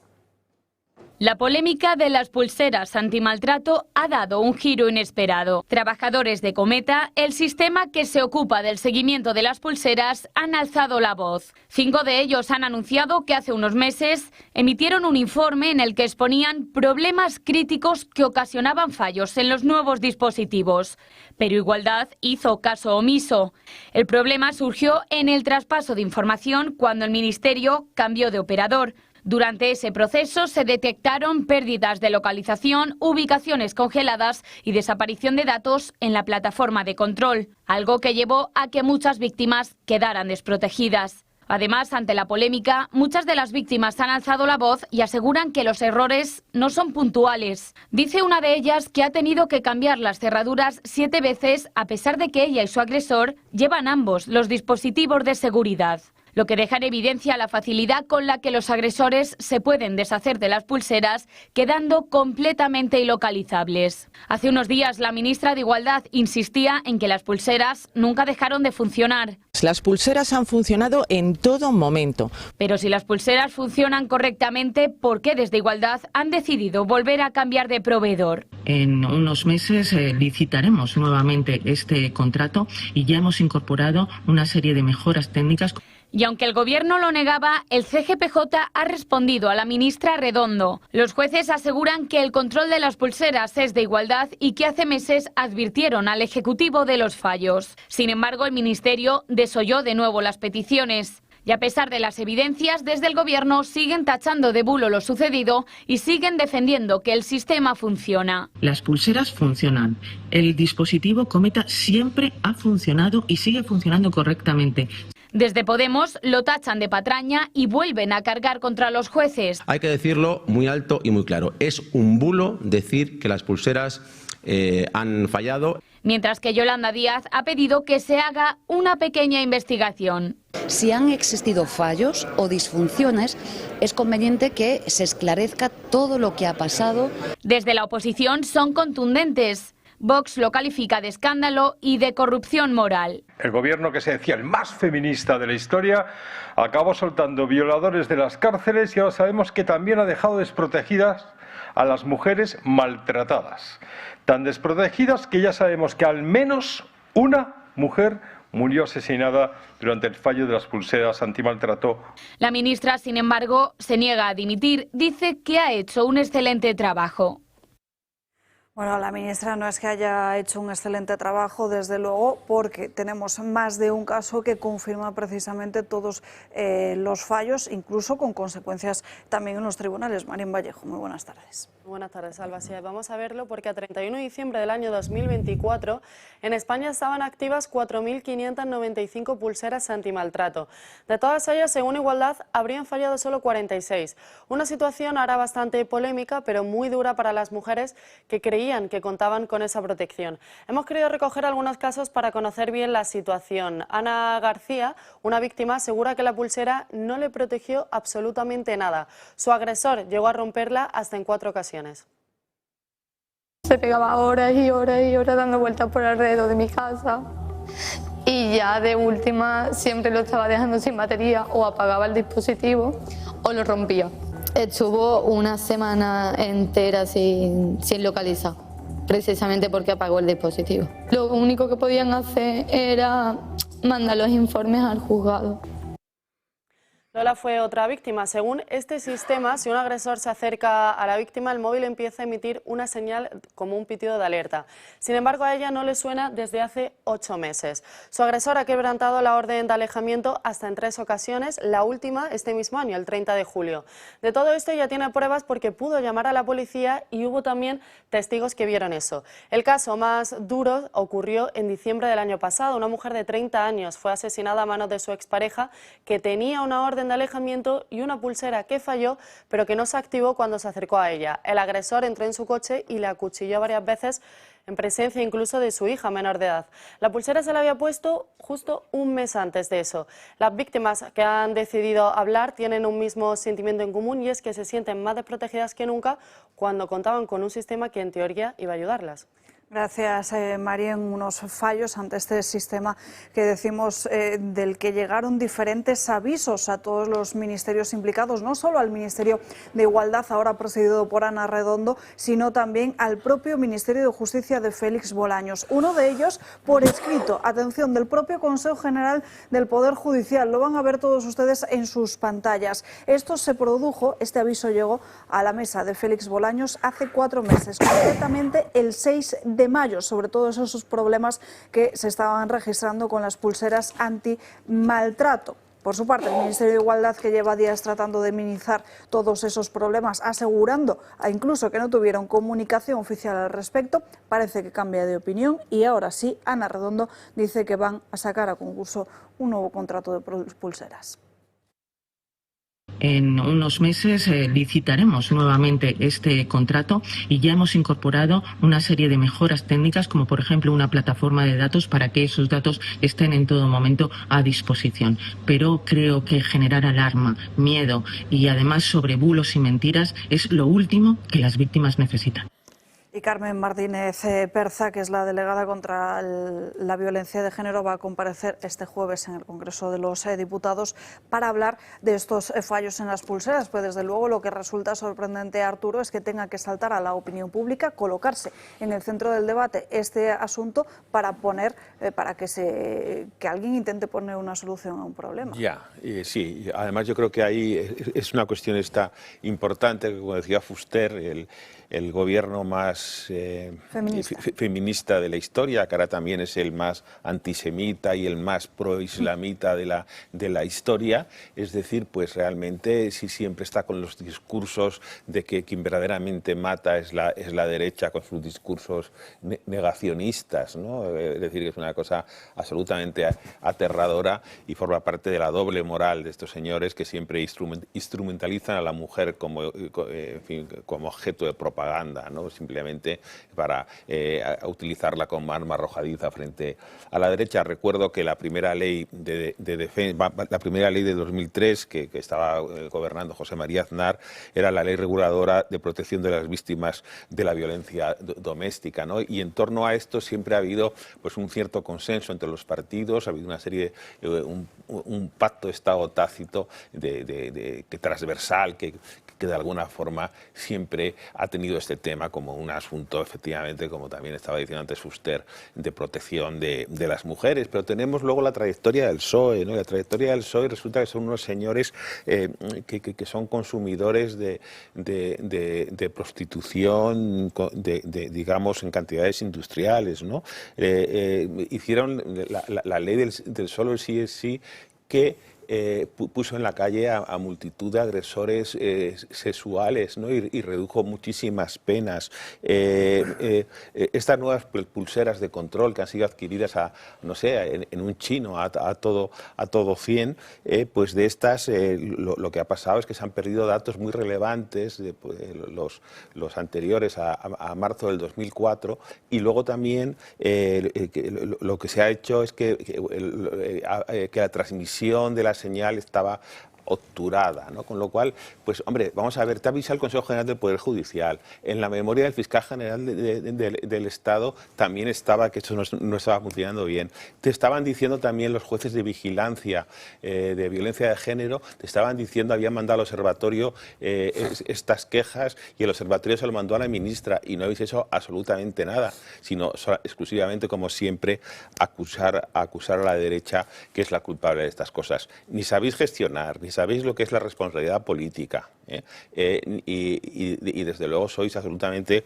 pues unos inútiles con una doble moral permanente, y yo creo que esto se tiene que haber sustanciado desde luego con la ministra. Ya no está Montero, que es una de las grandes responsables de todo esto, Irene Montero de Podemos, pero con la dimisión de la ministra de Igualdad, Ana Redondo, ¿no? Y en fin, yo creo que de alguna forma todos los atributos que el PSOE se blasonaba de que eran atributos, digamos, propios, como el partido más feminista, el gobierno más feminista de la historia, todos se van desvaneciendo, y se van desvaneciendo porque no viven como piensan, es decir, porque es todo mentira, porque no creen en lo que dicen ni en lo que hacen, y porque son incoherentes, y porque además gestionan muy mal, son unos inútiles y unos manirrotos. A ver, no, completar la información, porque como oigo tantas cosas, me indignan. Parece que la que firmó esto fue, en época de Irene Montero, la tal Pam, la que se ha casado con una tarta de tortilla de patatas. Pues está. Después, el dato que se ha dado antes no es del todo correcto, ¿eh? Es verdad, no es broma. Sí, lo he visto la tarta, sí. Sí, parece que es tortilla de patatas, lo que no sé si en vez de poner una tarta para celebrar el evento, puso tortillas. Puso tortillas de patata de distintos. No sé si con cebolla o sin cebolla, ni si eran de las pedrusco o liquidillas, tampoco lo sé. O sea, igual no me hubieran ni gustado. Eran tortillas. El dato de 40 es un dato inventado. El dato que hemos dado. Tortilleras. El dato de 40 es un dato inventado. O sea, exactamente la cita, lo ha dicho la ministra, dijo: los casos de sobreseguimiento por el mal funcionamiento de las pulseras, los casos de sobreseguimiento, no llegaron al 1%. Como diciendo, casi no llegaron a nada. Pero ya se ve una ministra que desde que la han preguntado ha mentido todo. No nos vamos a creer el dato del 1%, se lo ha sacado de la manga. Y no serían las pulseras que hayan fallado, sino las que hayan sobreseído la causa por culpa de no tener el itinerario de la pulsera, que serían un mínimo de los que han fallado. Porque chicas que dicen que les ha fallado la pulsera, ya han salido muchas, con lo cual es todo puñetera mentira. O sea. Lo que pasa es que esta vez se han encontrado con un problema, con dos problemas. Uno, que la prensa, no sé por qué, no conforme con las subvenciones, les está tocando las narices. O sea, tanto Antena 3 como Telecinco, como incluso El País, pues ya se ve que las subvenciones ya lo deben tener asumido y dicen, ya se va de suyo y vamos a arreglarles un poco. Y entonces no paran de sacar información, porque están entrevistando gente que hace 2 o 3 años no hubieran hecho nada y ahora están entrevistando gente. Y la segunda cosa es que hay pruebas suficientes como para como para saber que el presidente de gobierno y las ministras correspondientes sabían que no funcionaba esto desde hace tiempo. Y prueba de ello son informes de lo que has dicho tú antes, ¿no, Arturo? De informes de no solo de la Fiscalía, Poder Judicial, que el de la Fiscalía le van a correr a buenazos, que los jueces de violencia doméstica también, claro, de vigilancia, ¿verdad? Mira que leerse el informe de la Fiscalía ya tiene mérito, esto algún periodista que se lo leyó, ¿no? Pues eso, y va a ir a más, porque como, en fin, hay tema y nadie asume ninguna responsabilidad. Es que al final lo que demuestra es un nivel de incompetencia brutal. Es decir, esto es un problema muy complejo. Entonces, desde el primer momento requiere de personal técnico que esté pendiente de él. Lo primero, si pones en la cabeza a la tal PAM, pues problemas complejos con soluciones sencillas y absurdas que no llegan a ninguna parte. Tenemos un sistema que funciona. El sistema Cometa, además es un sistema que se estaba viendo a nivel europeo porque es un sistema bien dimensionado y bien hecho. En el eslabón más débil, que es el que está en el front, delante de todo, que es el que tienen las víctimas y los verdugos.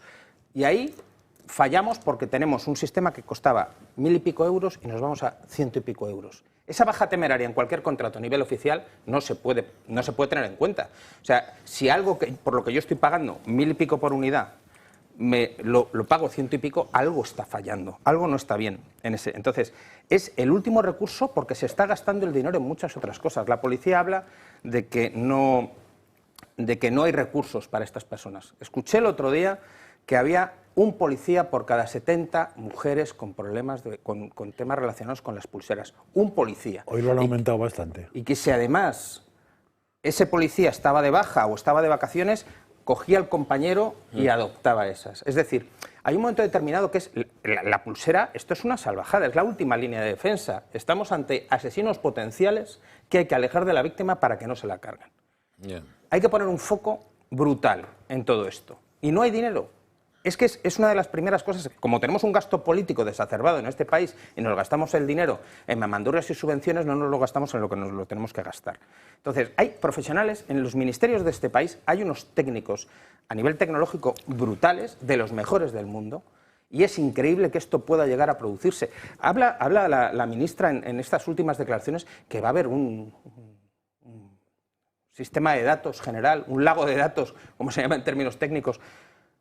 Pero si esto ya tenía que estar funcionando así, es decir, tengo que tener absolutamente toda la información de todo lo que ha ocurrido para que no se sobresea ningún juicio. O sea, más allá, esto tiene dos vertientes muy claras, una de protección, pero otra que tiene que ver con todo el movimiento judicial posterior. Entonces, yo no puedo estar en que, primero, si funciona o no funciona, si pita o no pita, para que la señora esté segura en ese momento y puedan avisar a la policía, pero es que además tengo que tener una correlación directa en toda la información para que esa información se pueda utilizar y para que ese señor se pudra en la cárcel, porque no puede ser que en la última línea de defensa ocurra esto. Y un ministerio, y con esto termino, como el de Igualdad, que es un ministerio que lo único que hace es propaganda. No puede ser que un ministerio como el de Igualdad esté a cargo de un sistema como este, de un sistema de biogen como este, y lo único que, lo que ocurra sea esto, porque es un ministerio que tiene un presupuesto pantagruélico para las actividades que hace. Entonces, ¿solo hace propaganda? Pues no, señoras, no hagan propaganda, hagan lo que tienen que hacer. Nos vamos a ir a la última pausa de publicidad, pero no sin antes preguntarle a Julio Ariza por lo que está publicando en su canal de Telegram, que no nos has hablado hoy nada de tu cuenta. Bueno, no, he pasado toda la información que hay respecto al tema de Josete y el cardenal Cobo, que me parece muy, muy relevante y que creo que la gente debe conocerla, y el cardenal Cobo debe tomar medidas en ese asunto porque es un asunto extremadamente grave, me parece a mí.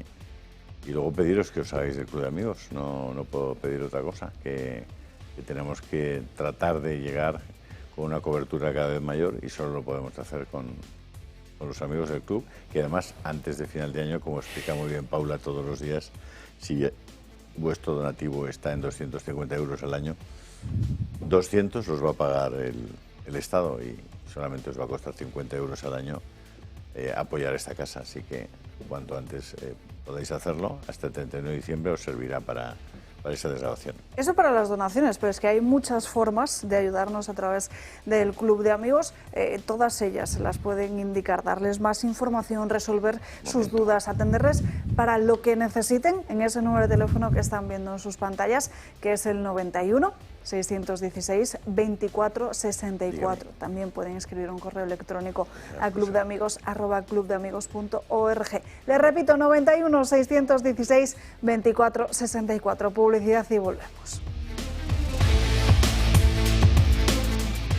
Según datos de la Sociedad Española de Reumatología, más de 7 millones de personas padecen artrosis en España, lo que representa cerca del 30% de los mayores de 40 años. A nivel global, el panorama es aún más alarmante. En 2060 se estima que va a alcanzar, atención, los 765 millones de casos en el mundo. Si es una de esas personas que tiene que convivir a diario con el dolor y la inflamación en la rodilla, las manos o en la cadera y tienen limitada su movilidad y su autonomía, tienen que saber que no tienen por qué renunciar a una vida activa. Con los tratamientos de Mejorando tu Vida es posible decir adiós al dolor y recuperar la funcionalidad de las articulaciones, incluso mucho antes de lo que seguramente se imaginen. Adolfo Albistur es el responsable de Mejorando tu Vida. Muy buenas tardes. Muy buenas tardes, Alba. Bueno, ya te veo con el guante. Sí, aquí estoy con mi puesto. guante y bueno, decir que esos 7 millones de personas son los que antes han notado estas bajadas de temperatura. Porque sí es verdad que en cuanto hay cambios de temperatura, una de las cosas que más afecta es a las articulaciones, ¿no? Y bruscos, además. Y bruscos. Entonces, bueno, pues yo lo que quiero decir, cuando se habla de tratamiento, ¿no? Porque ahora os explico rápidamente los productos, pero cuando se habla de tratamiento, la gente normalmente se echa un poquito para atrás, ¿no? Porque cuando dices tratamiento, dices, ¡buah, vaya rollo, qué habrá que hacer! ¿Lo haré, no lo haré? ¿Será eficaz, no? Bueno, en este caso, cualquiera de los productos que tenemos aquí, tanto el guante, la rodillera, el cinturón, que es para estos dolores, para la artrosis, que sabemos que curar no cura, pero sí que puede aliviar los dolores y la inflamación, pues son muy fáciles, son muy sencillos. Y además, porque es colocarte el guante en casa, 20 minutos, o la rodillera, 10 minutos, o en el caso del cinturón, pues también unos 10 minutos, y luego ya este productito, que es para todas las partes así, pues muñeca, codo, pues también, ¿no? Entonces, fácil de hacer. Luego, otra cosa importante que tiene un tratamiento, para que lo sea, es que veas resultado, ¿no? Y los resultados lo vamos a ver rápido. Yo me pongo el guante por la mañana y ya me siento más aliviado, las manos, etcétera. Igual pasa con la rodilla, etcétera. Y luego ya, para rizar el rizo, pues que además sea gozoso. Es decir, que yo me lo coloque y sienta satisfacción.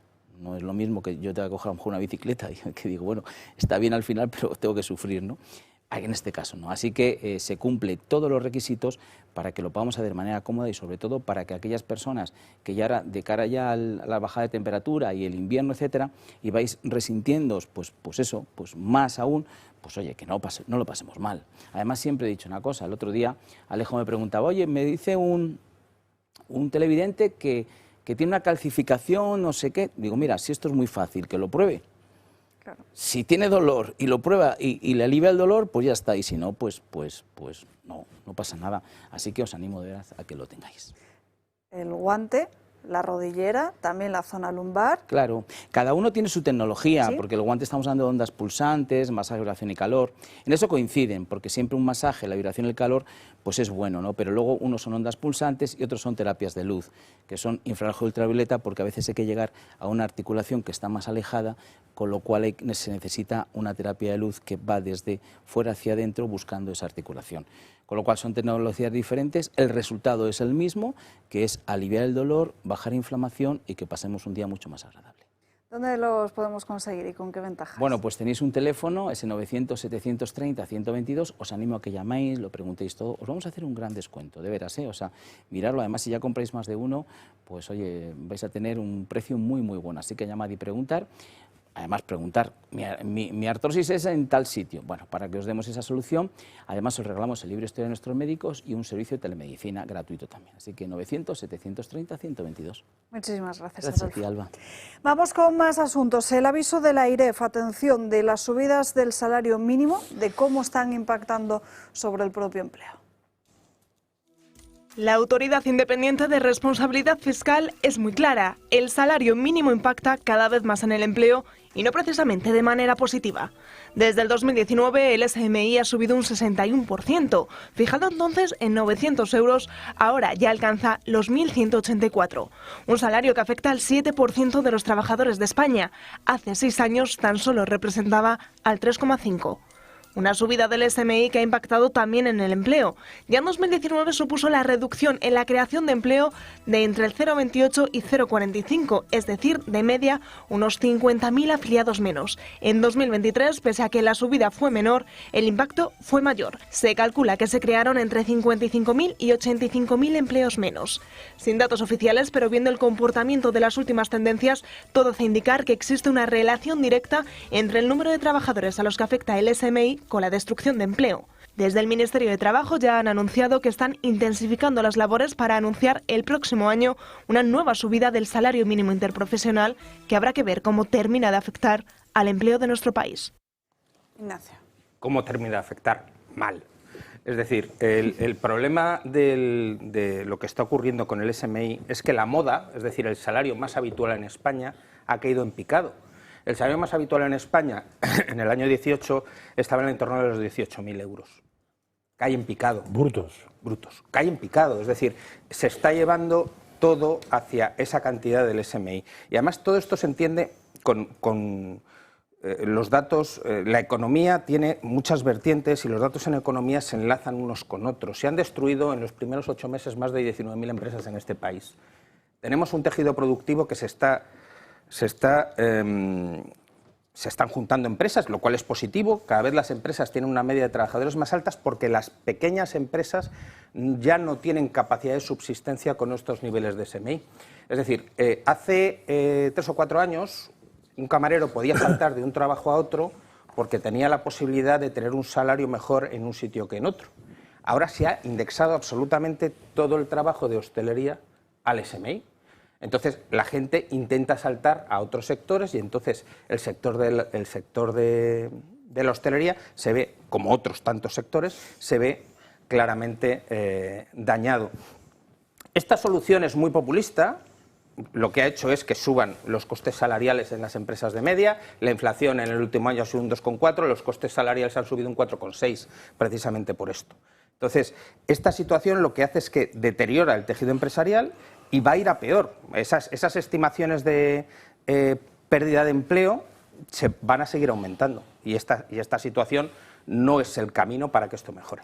Sí, estoy bastante de acuerdo, pero vamos a ver, yo creo que para Pedro Sánchez esta bandera es esencial, es decir, el poder ir a las elecciones, que yo creo, fíjate, que tengo la sensación, la legislatura se está extinguiendo, es decir, es que no son capaces de sacar absolutamente ninguna ley, es todo un paripé. Hoy se va a echar para atrás y desde luego los españoles podemos respirar hondo el tema de la delegación de la transferencia de inmigración a Cataluña, ¿no? Eso sería romper el Estado, es decir, uno de los rasgos decisivos de lo que conforma el Estado es el control de las fronteras, vamos, es que y ha habido salvo Vox, que ha estado muy activo en eso, incluso ha intentado que no fuese al Pleno, porque además sin pedir informes preceptivos, porque lo han presentado como siempre como proposición de ley, y esto, al ser un tema esencial, porque es una competencia exclusiva que marca la Constitución del Estado, pues tiene que haber sido desarrollado por una ley orgánica, que es el artículo 150,2. Bueno, pues esto se les va fuera. La ley de financiación de Cataluña singular tampoco la van a poder sacar porque alguno de sus socios que no están de acuerdo, y gente del PSOE como Paje, aunque luego daría igual, o el de Asturias tampoco. La reducción de la jornada laboral, que la oficina anticorrupción, veremos qué pasa con la quita de la deuda, veremos si se convalida el Real Decreto de embargo de armas a Israel. Es decir, esto es un paripé ya, ninguna medida sale, el gobierno no tiene mayoría política, etcétera.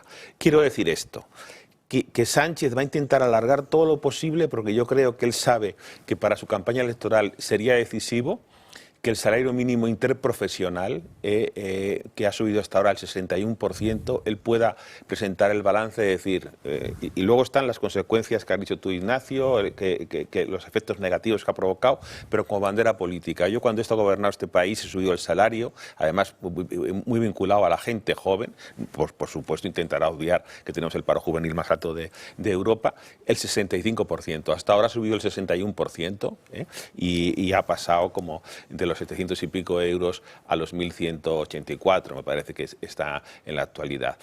Eso es un tema que para él es una bandera decisiva, eso y la subida de las pensiones, porque os doy el siguiente dato.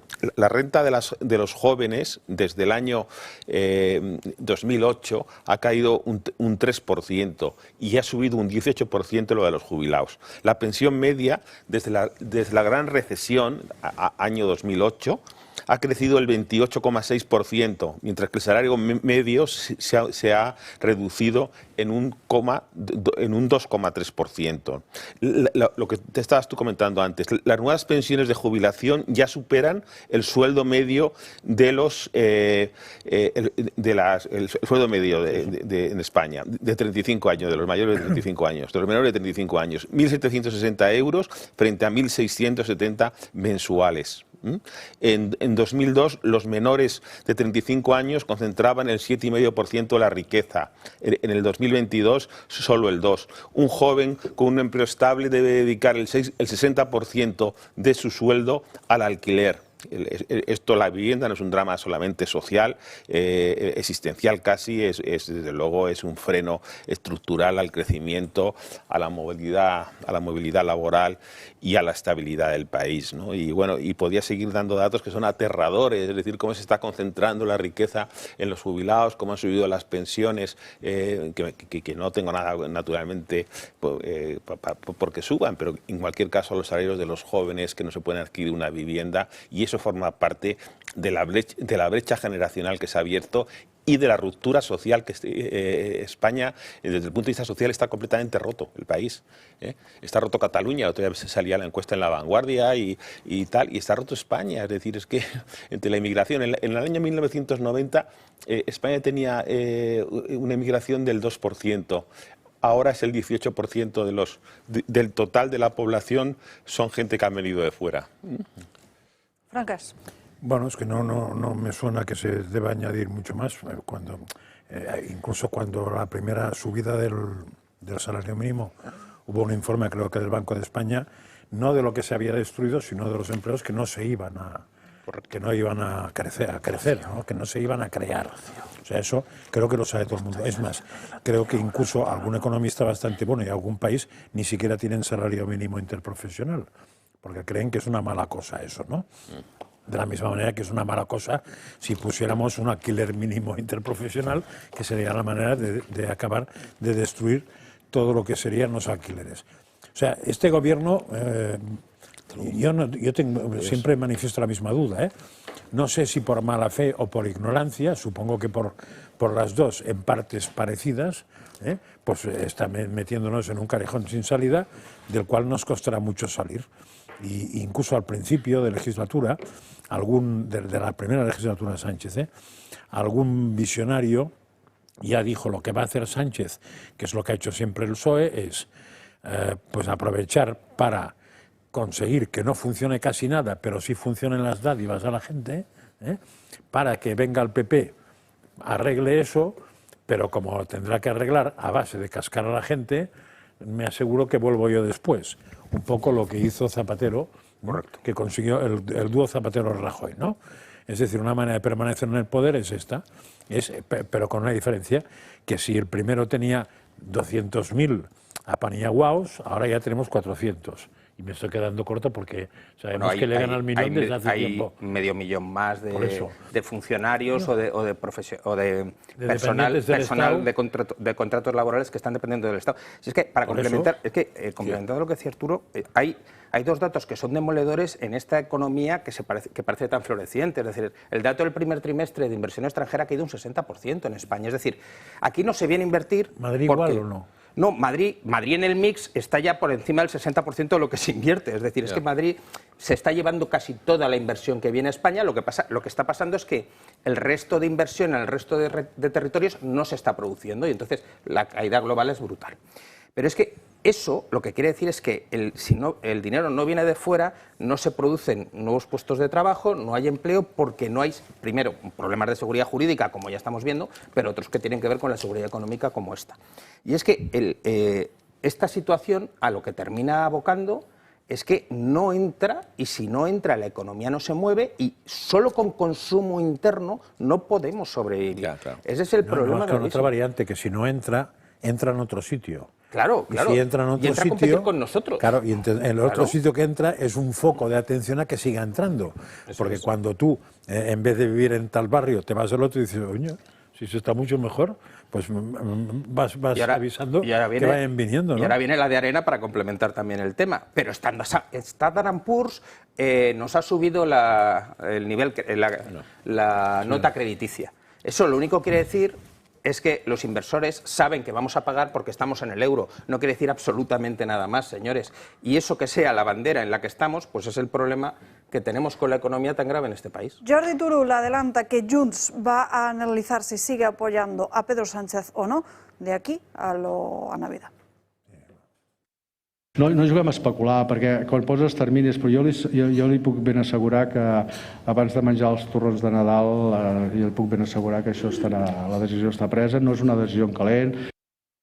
Bueno, no quieren especular en Junts, seguimos en el marear la perdiz de siempre, pero bueno. ¿Pero qué quiere decir que no apoya? O sea, es que, a ver, habría que analizar algún día en serio que supone que no apoyen. Una cosa es votarle en contra de todas las votaciones que se enfrenten en el Congreso y otra muy diferente es dejarle caer votando a favor de una moción de censura. Eso no lo declararán ni locos. Que eso no lo dicen. Eso no lo dirán ni locos. Hay que diferenciar. Es que no tiene nada que ver porque... de los votos que gane Alianza Catalana. Eso ya también va a depender. Bueno, sí, y la moción de censura con todo eso les costaría mucho. Claro, pero hay un momento determinado donde habrá punto de ruptura. El tema es que se den cuenta que que pase algo a nivel de gobierno, que se den cuenta que les ensucia mucho.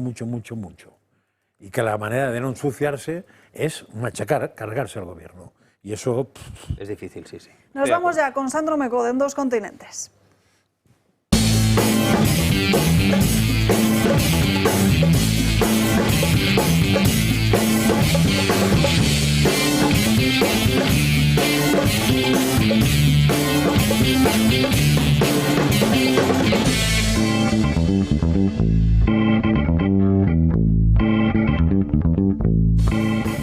Ayer en este programa, si no me equivoco, se sacó esa carta que envió Nicolás Maduro a la administración Trump con el objetivo de calmar un poco los ánimos porque la cosa no pinta muy bien para Nicolás Maduro. Ahora mismo lo que está haciendo Estados Unidos en Venezuela son dos cosas: aumentar tropas y derribar barcos. El New York Times ha sacado hoy, de hecho, que el objetivo de Estados Unidos no es únicamente derribar estos barcos con droga, sino eventualmente entrar en Venezuela para acabar con el régimen de Nicolás Maduro. Y yo creo que quizá un poco mosqueado ha intentado enviar esta carta para ver si la administración Trump se calma un poquito. Claro, sabíamos que Maduro la había enviado, pero ¿ha habido respuesta? Nos lo decía la secretaria de prensa de la Casa Blanca, Caroline Leavitt. Sí, hemos visto esa carta. Francamente, creo que tenía muchas mentiras que Maduro repitió en esa carta. Y la posición de la administración con respecto a Venezuela no cambia. El gobierno de Maduro no es legítimo. Y el presidente ya ha dicho que detendrá todos los intentos de traer droga a Estados Unidos. Que sí, que el intento de enviar la carta muy bien, pero que la posición de Estados Unidos sigue siendo la misma. Pero Maduro está peleón, Maduro está insistente y ha dicho que va a seguir enviando más cartas. Ahora, esa carta, la primera carta, seguramente le mandaré más. Tenía el objetivo... ¿Sin respuesta de él? No importa. ¿No ha recibido respuesta, sí? pública han dicho algunas cosas, pero eso es lo de menos. Lo importante es defender la verdad de tu país, defenderla por todas las vías. Si cierran una puerta te metes por la ventana y si cierran la ventana te metes por la puerta. Bueno, pues por si la defensa de la verdad venezolana que dice Maduro no llega a buen puerto, el ejército se está preparando, o al menos la milicia. Atentos al vídeo que ha citado Donald Trump.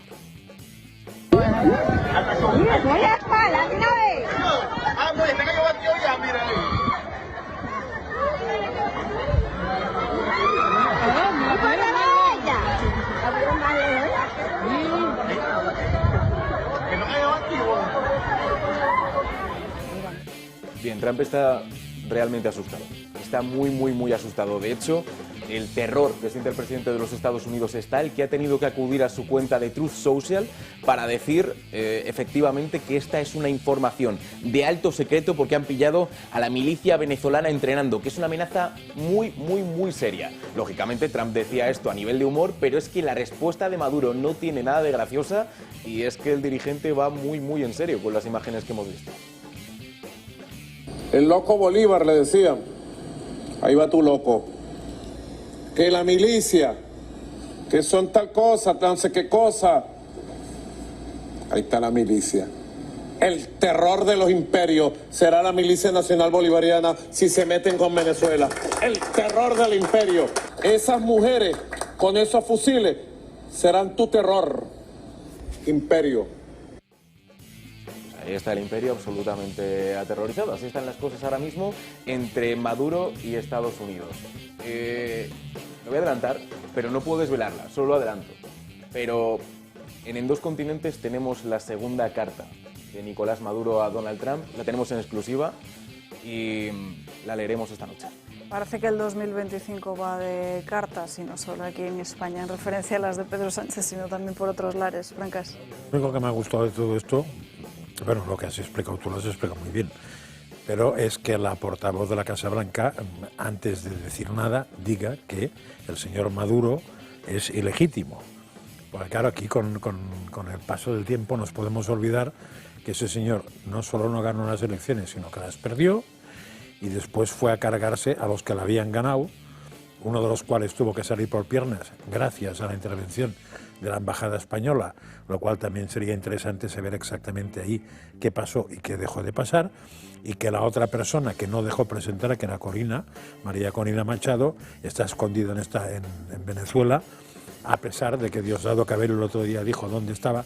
Creo que no está allí, me suena que está en otro sitio, pero en fin, o sea que este señor hablar en nombre de Venezuela tendría que darle vergüenza, y a mí me daría vergüenza escucharle en nombre de Venezuela. Con lo cual las cartas que se las meta donde le quepan, si yo fuera Trump ni nada de nada. O sea, usted es un tío, es un ocupa, vamos, es un secuestrador, y los secuestradores lo que hay que hacer es patada al culo y a otra cosa mariposa. Sí, ahora falta ver, pues efectivamente, si dicha intervención se produce, cómo se produce, cuándo se produce, pero bueno, también es lo que apunta el New York Times. Habrá que ver qué ocurre y si finalmente Donald Trump decide hacer ese paso, porque al final yo me acuerdo mucho de ti, Francas, pensando en este escenario, porque creo que si quieren hacer o quitar al menos a Maduro del régimen, la forma de hacerlo es al estilo Múnich, como decías tú que era lo que debía hacer Israel. Pues es eso, contratando tu pequeño ejército que se adentre dentro de Venezuela y se encargue de que Maduro, pues diga adiós. De esto y mucho más esta noche. Esta noche aquí en Dos Continentes hablaremos de esto, de la cumbre también de la ONU y de alguna que otra noticia para complementar todo.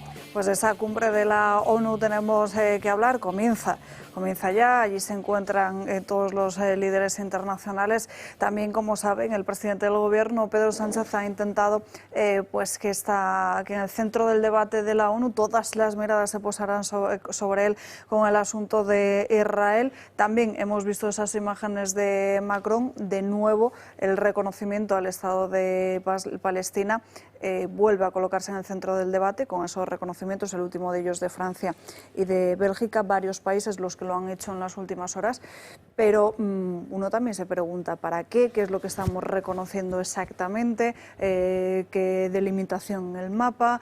No sé, cuestiones básicas, ¿no, Ignacio? No, es que un Estado, y según la Carta de Naciones Unidas, tiene que cumplir una serie de condiciones. Y pues eso, no cumple esto como cuando estudias en biología, que es un ser vivo, pues tiene que relacionarse, tiene una serie de condiciones, no las cumple. Entonces, yo no puedo reconocer un Estado, podré tener una cierta amistad, podré querer que tengan una cierta repercusión, podré querer, pero no va a ser un Estado. Me ha hecho gracia que he estado leyendo en prensa el caso del Reino Unido por el tema del protectorado sobre Palestina, que se está hablando de que Stalmer quiere reconocer también el Estado palestino, y entonces ya han salido voces que hay una reclamación histórica hasta de 2 billones de libras sobre deudas previas que se pueden producir. Sí, oye, legalmente, si reconocen el Estado, el Estado... que sepa, yo ya lo ha reconocido. Sí, pero ha habido... No sé si formalmente ya lo ha hecho. Ayer, pero creo sí. que en el acta de reconocimiento ponen una serie de condiciones que han hecho pensar a algún analista si habían bebido mucho o poco los que han firmado el acta. Porque ponen algo parecido a que se reconoce el Estado de Palestina siempre y cuando jamás no tenga nada que ver con el gobierno. Lo cual es un poco, en fin, interesante. Un poco contradictorio a ver cómo lo resuelves esto, Arturo. porque son los que mandan. Hay que reconocerle al PSOE, a la izquierda, que son capaces de crear esos marcos conceptuales por donde transcurre la conversación pública, ¿no? Y eso significa también tener cierta iniciativa. Y en segundo lugar, además, que consiguen estigmatizar a la oposición si no están de acuerdo con lo que dicen desde el punto de vista de lo que es la propaganda. Y ahora estamos en una segunda etapa del no a la guerra, ¿no? Que ya lo conocimos en el 2003 con Aznar, pero era distinto porque ahí la implicación española era muy superior. Aquí no hay ningún tipo de implicación. Yo creo que a mucha gente le horroriza las imágenes de Gaza, y yo creo que hay un consenso moral de que ojalá que esto se acabe pronto. Pero dicho eso, hay que decir que Hamás es un movimiento terrorista, que su objetivo es el exterminio de Israel, que son sunís igual que los talibanes que los talibanes en Afganistán, es decir, que son gente con una mentalidad absolutamente totalitaria vinculada a las teocracias de los ayatolás, ¿no? Y esos son los socios que Sánchez apoya, ¿no? Y claro, que vete a hablarle al pueblo judío de genocidios, ¿no? Es que tuvieron el peor genocidio de la historia de la humanidad, es decir, que duda cabe que muchas de las cosas que está haciendo Netanyahu, pues yo creo que es un error y que no están bien. Pero esto del Estado palestino, llevamos toda la vida con los dos estados, es decir, en el 2014 en España hubo un acuerdo entre el PP y el PSOE para un apoyo, reconocimiento del Estado palestino, 2 estados, tal, con Israel, apoyo de la Unión Europea, es decir, en 1917 Balfour ya empezó, cuando estaba colonizado Palestina por y que era el motor, digamos, de la colonización, los británicos, pues ya también se habló de esto, que podía ser un sitio también de asentamiento de los judíos, etcétera. Es que llevamos toda la vida con esto. El problema es que cuando los interlocutores, sobre todo Hamás, que ya ha hecho un retrato robot de qué tipo de personajes son y que quieren exterminar a Israel, pues es muy difícil que esto se pueda llevar a la práctica. Es decir, llevan 20 años Hamás gobernando por decir algo, teniendo el poder en Gaza. 20 años. Se han dedicado a masacrar a toda la oposición interna, gente que no quería caer en la deriva islamita, y sobre todo a las mujeres. O sea, es un partido que respeta muchísimo, entre comillas, a las mujeres. Y esos son los amigos de Sánchez.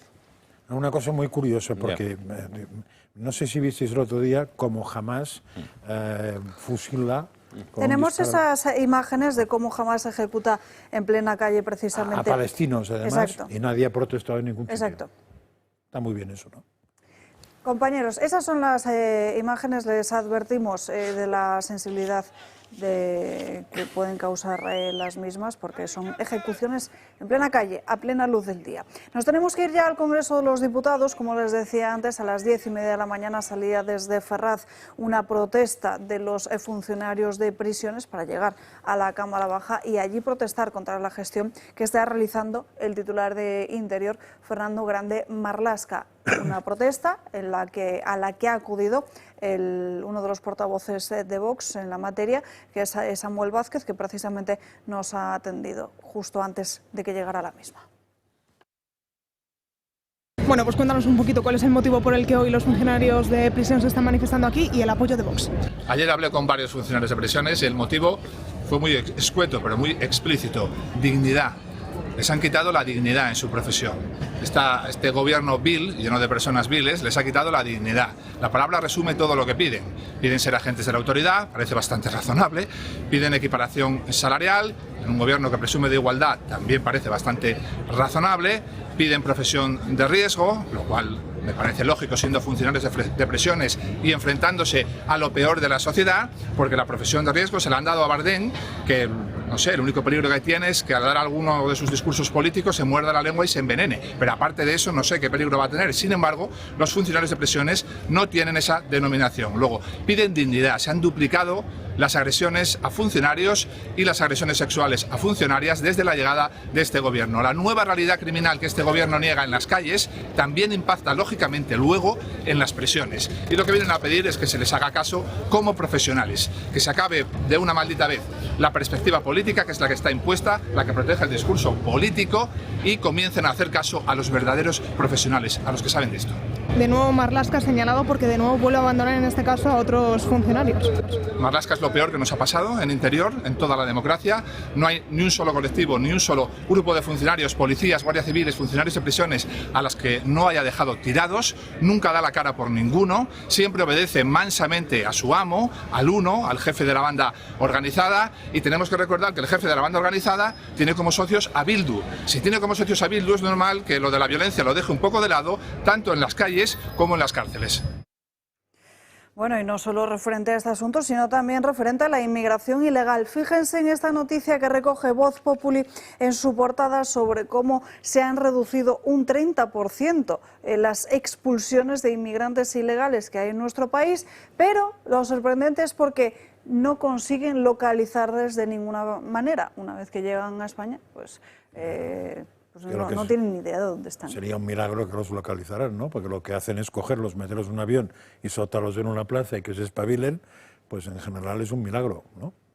En fin, no hay tiempo para más. Gracias a los tres por acompañarnos hasta el final de Dando Caña. Gracias a todos ustedes también por su confianza y por elegirnos un día más. Ya saben que pueden seguir informados a través de todas nuestras redes sociales y que les esperamos aquí mañana a las 12 para seguir Dando Caña, puntuales como siempre. Que tengan un feliz martes y que descansen. Adiós.